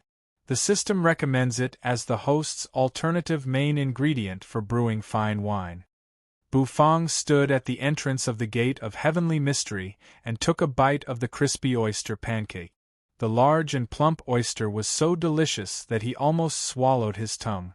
When he stuffed the last bite of the oyster pancake into his mouth, the solemn voice of the system resounded in his mind. Bufang was startled. Obtain the 3 stripes path understanding fruit, the burial goods of the old emperor? Moreover, it was recommended as an ingredient for brewing wine? The sudden voice of the system was completely out of Bufang's expectations. According to the content, the system was practically giving him a prompt for the temporary mission. According to an Yin, the dragon's breath was brewed using over 100 types of spirit herbs after going through a special process. The steps were complicated and the ingredients were extremely luxurious. Ordinary wines could not compare to it. If Bufang wanted to brew a wine that was better than the dragon's breath, he would have to improve the ingredients and brewing techniques to a higher level. If Bufang were to find the ingredients himself, he would really have no confidence. The system's sudden reminder made Bufang reveal a trace of joy in his heart. As expected of the system that assisted him to stand at the top of the food chain in the fantasy world to become the god of cooking. It was so considerate and so perfect. Whoa! The corners of Bufang's mouth twitched. Suddenly, a loud and clear dragon's roar came from the gate of heavenly mystery. A gigantic phantom of a divine dragon that almost covered the sky almost filled Bufang's eyes. System, do I really want to go? I keep feeling that it's very dangerous inside, Bufang expressionlessly asked the system. Young man, in order to become the god of cooking, how can you be afraid on the path of obtaining ingredients? For the sake of ingredients, move forward. The system earnestly gave him a bowl of chicken soup. Bufang. All sect rebels must die. The emperor's majestic words lingered in the entire Tianxian Gate Square, deafening everyone's ears. It was as if thunder had fallen from the heavens and suddenly exploded. The divine dragon phantom opened its mouth and spoke the emperor's words. Hiss! Everyone sucked in a breath of cold air, their faces filled with disbelief. The emperor had fallen, this was a fact, but the emperor had used a different method to come back to life. He had actually borrowed the ancient array of the Gate of Heavenly Mystery to transform his own soul into the array spirit.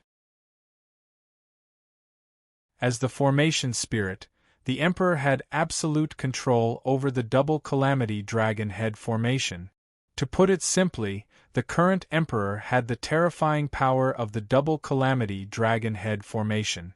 The shock on Zhao Muxing's face slowly receded and was replaced by a smile. As expected of Emperor Changfeng, I have indeed underestimated him. But did he really think that he could kill all the sex experts with this double calamity dragon head array? The current double calamity dragon head formation was no longer the formation used when the Light Wind Empire was founded. Father, is it really you? Ji Qingxue raised his head and blankly stared at Ji Changfeng, who had transformed into a divine dragon phantom. That familiar voice coming from the mouth of the divine dragon phantom gave him a strange feeling. Today, I announce that the throne is being passed to you. I hope you won't disappoint me. The divine dragon phantom was high up in the sky, indifferently looking down on the common people. Ji Qingxue took a deep breath and solemnly nodded his head. Why? Father, why is it him? An unwilling roar came from afar. King Yu had a ferocious expression on his face as he stared at the divine dragon phantom and questioned. He did not understand, he was doubtful, and he refused to accept this. Why did his father have to pass the throne to Ji Qingxue, who had the least presence? The crown prince also had an unwilling expression on his face. However, he did not ask, or rather, he did not dare to ask. At this moment, Ji Changfeng was not the sickly Ji Changfeng, but Emperor Changfeng, who had transformed into a divine dragon phantom. Within this magic array, Emperor Changfeng could take their lives with a single thought. The divine dragon finally moved. Its gigantic body swayed for a while, as if the sound of thunder was exploding. The gigantic dragon turned its head around and indifferently glanced at King Yu with its dragon eyes. Then it opened its mouth and said, "Are you allowed to question my decision?" This extremely domineering sentence immediately made King Yu feel as if his entire body was drenched in cold water. A vast pressure that felt as if it was descending from the heavens suddenly landed on King Yu's body. King Yu's pupils constricted and he immediately knelt on the ground. Colluding with the rebels of the sects, this is the first crime. Disrespecting me, this is the second crime. Trying to kill your own brother, this is the third crime. All three crimes will be punished together. Your cultivation will be sealed, your royal status will be revoked, and you will guard the imperial mausoleum for 3 years. Within these 3 years, you are not allowed to take even half a step out of the imperial mausoleum. In the sky, the divine dragon phantom indifferently opened its mouth. King Yu, who was kneeling on the ground, suddenly trembled. He abruptly raised his head with a face full of unwillingness and angrily roared, "Why? King Yu!" The women of the Joyous Union sect also cried out in alarm. In the distance, Han Qinyun's aura abruptly shook with disbelief. Sealing his cultivation, revoking his royal status, and sentencing him to guard the imperial mausoleum for 3 years.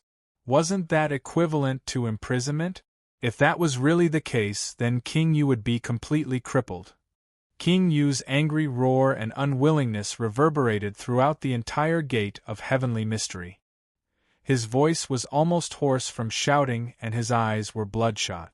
With his personality, he would never accept such an outcome. "Do it! Do it! Slay this dragon for me! I, Ji Qingyu, can't just accept my fate like this!" Ji Qingyu roared. The members of the sects in the distance were all somewhat hesitant. "Han Qianyun, have you forgotten what I promised you? If I can't become the emperor, everything I promised you will be for naught." Ji Qingyu roared. The eyes of Wei Xiangxi, Han Qianyun, and the Bone King, who had just gotten up from the ground, flickered with uncertainty. In the end, they clenched their teeth as if they had made an important decision. Boom, boom, boom. Hades's phantom appeared and Han Qianyun's aura surged. The Joyous Union bell swayed as the 5 women stood in a strange magic array, emitting a powerful aura. The Bone King sneered and once again transformed into a ferocious white skeleton. 3 auras, which were not weaker than a 7th-grade battle saint, surged up and enveloped the entire area as they charged toward the divine dragon phantom. Even Xiao Meng felt that he would definitely be severely injured when facing the combined attack of these 3. He could not help but suck in a breath of cold air. After all, this was equivalent to 3 7th-grade battle saints attacking at full power at the same time. The power unleashed was simply too terrifying. However, a dragon's roar caused everyone to subconsciously cover their ears. A violent gust of wind blew as a golden dragon claw covered the sky and abruptly slammed down from above. The dragon claw emitted a terrifying pressure as it directly smashed toward the 3 group. "Sect rebels, I have yet to settle the score with you. If you still dare to make a move, then go to hell." As the dragon's roar resounded, the 3 groups were directly smashed into the ground by the dragon claw. The entire gate of heavenly mystery violently trembled as if an earthquake had occurred. After a long while, the smoke and dust dispersed and the scene within the arena was revealed. Everyone, including Zhao Mushing, felt a chill run down their spine. They looked at the divine dragon phantom in disbelief and were extremely fearful. King Yu felt as if he had been struck by lightning as a hint of fear gradually appeared in his eyes. In front of him, the experts of the 3 great demonic sects were smashed into minced meat by the divine dragon phantom. They were completely smashed into pieces. The 5 enchanting beauties of the Joyous Union sect, Han Qianyun, the elder of the Soul sect, and the Bone King, the white skeleton, were all smashed into minced meat by this one palm. The eyes of the divine dragon phantom turned and once again landed on Ji Qingyu as its indifferent voice rang out. "Are you still not convinced? You're tuning in to the Phoenix Nights YouTube channel. Don't forget to subscribe and join us on this journey to catch the most captivating stories.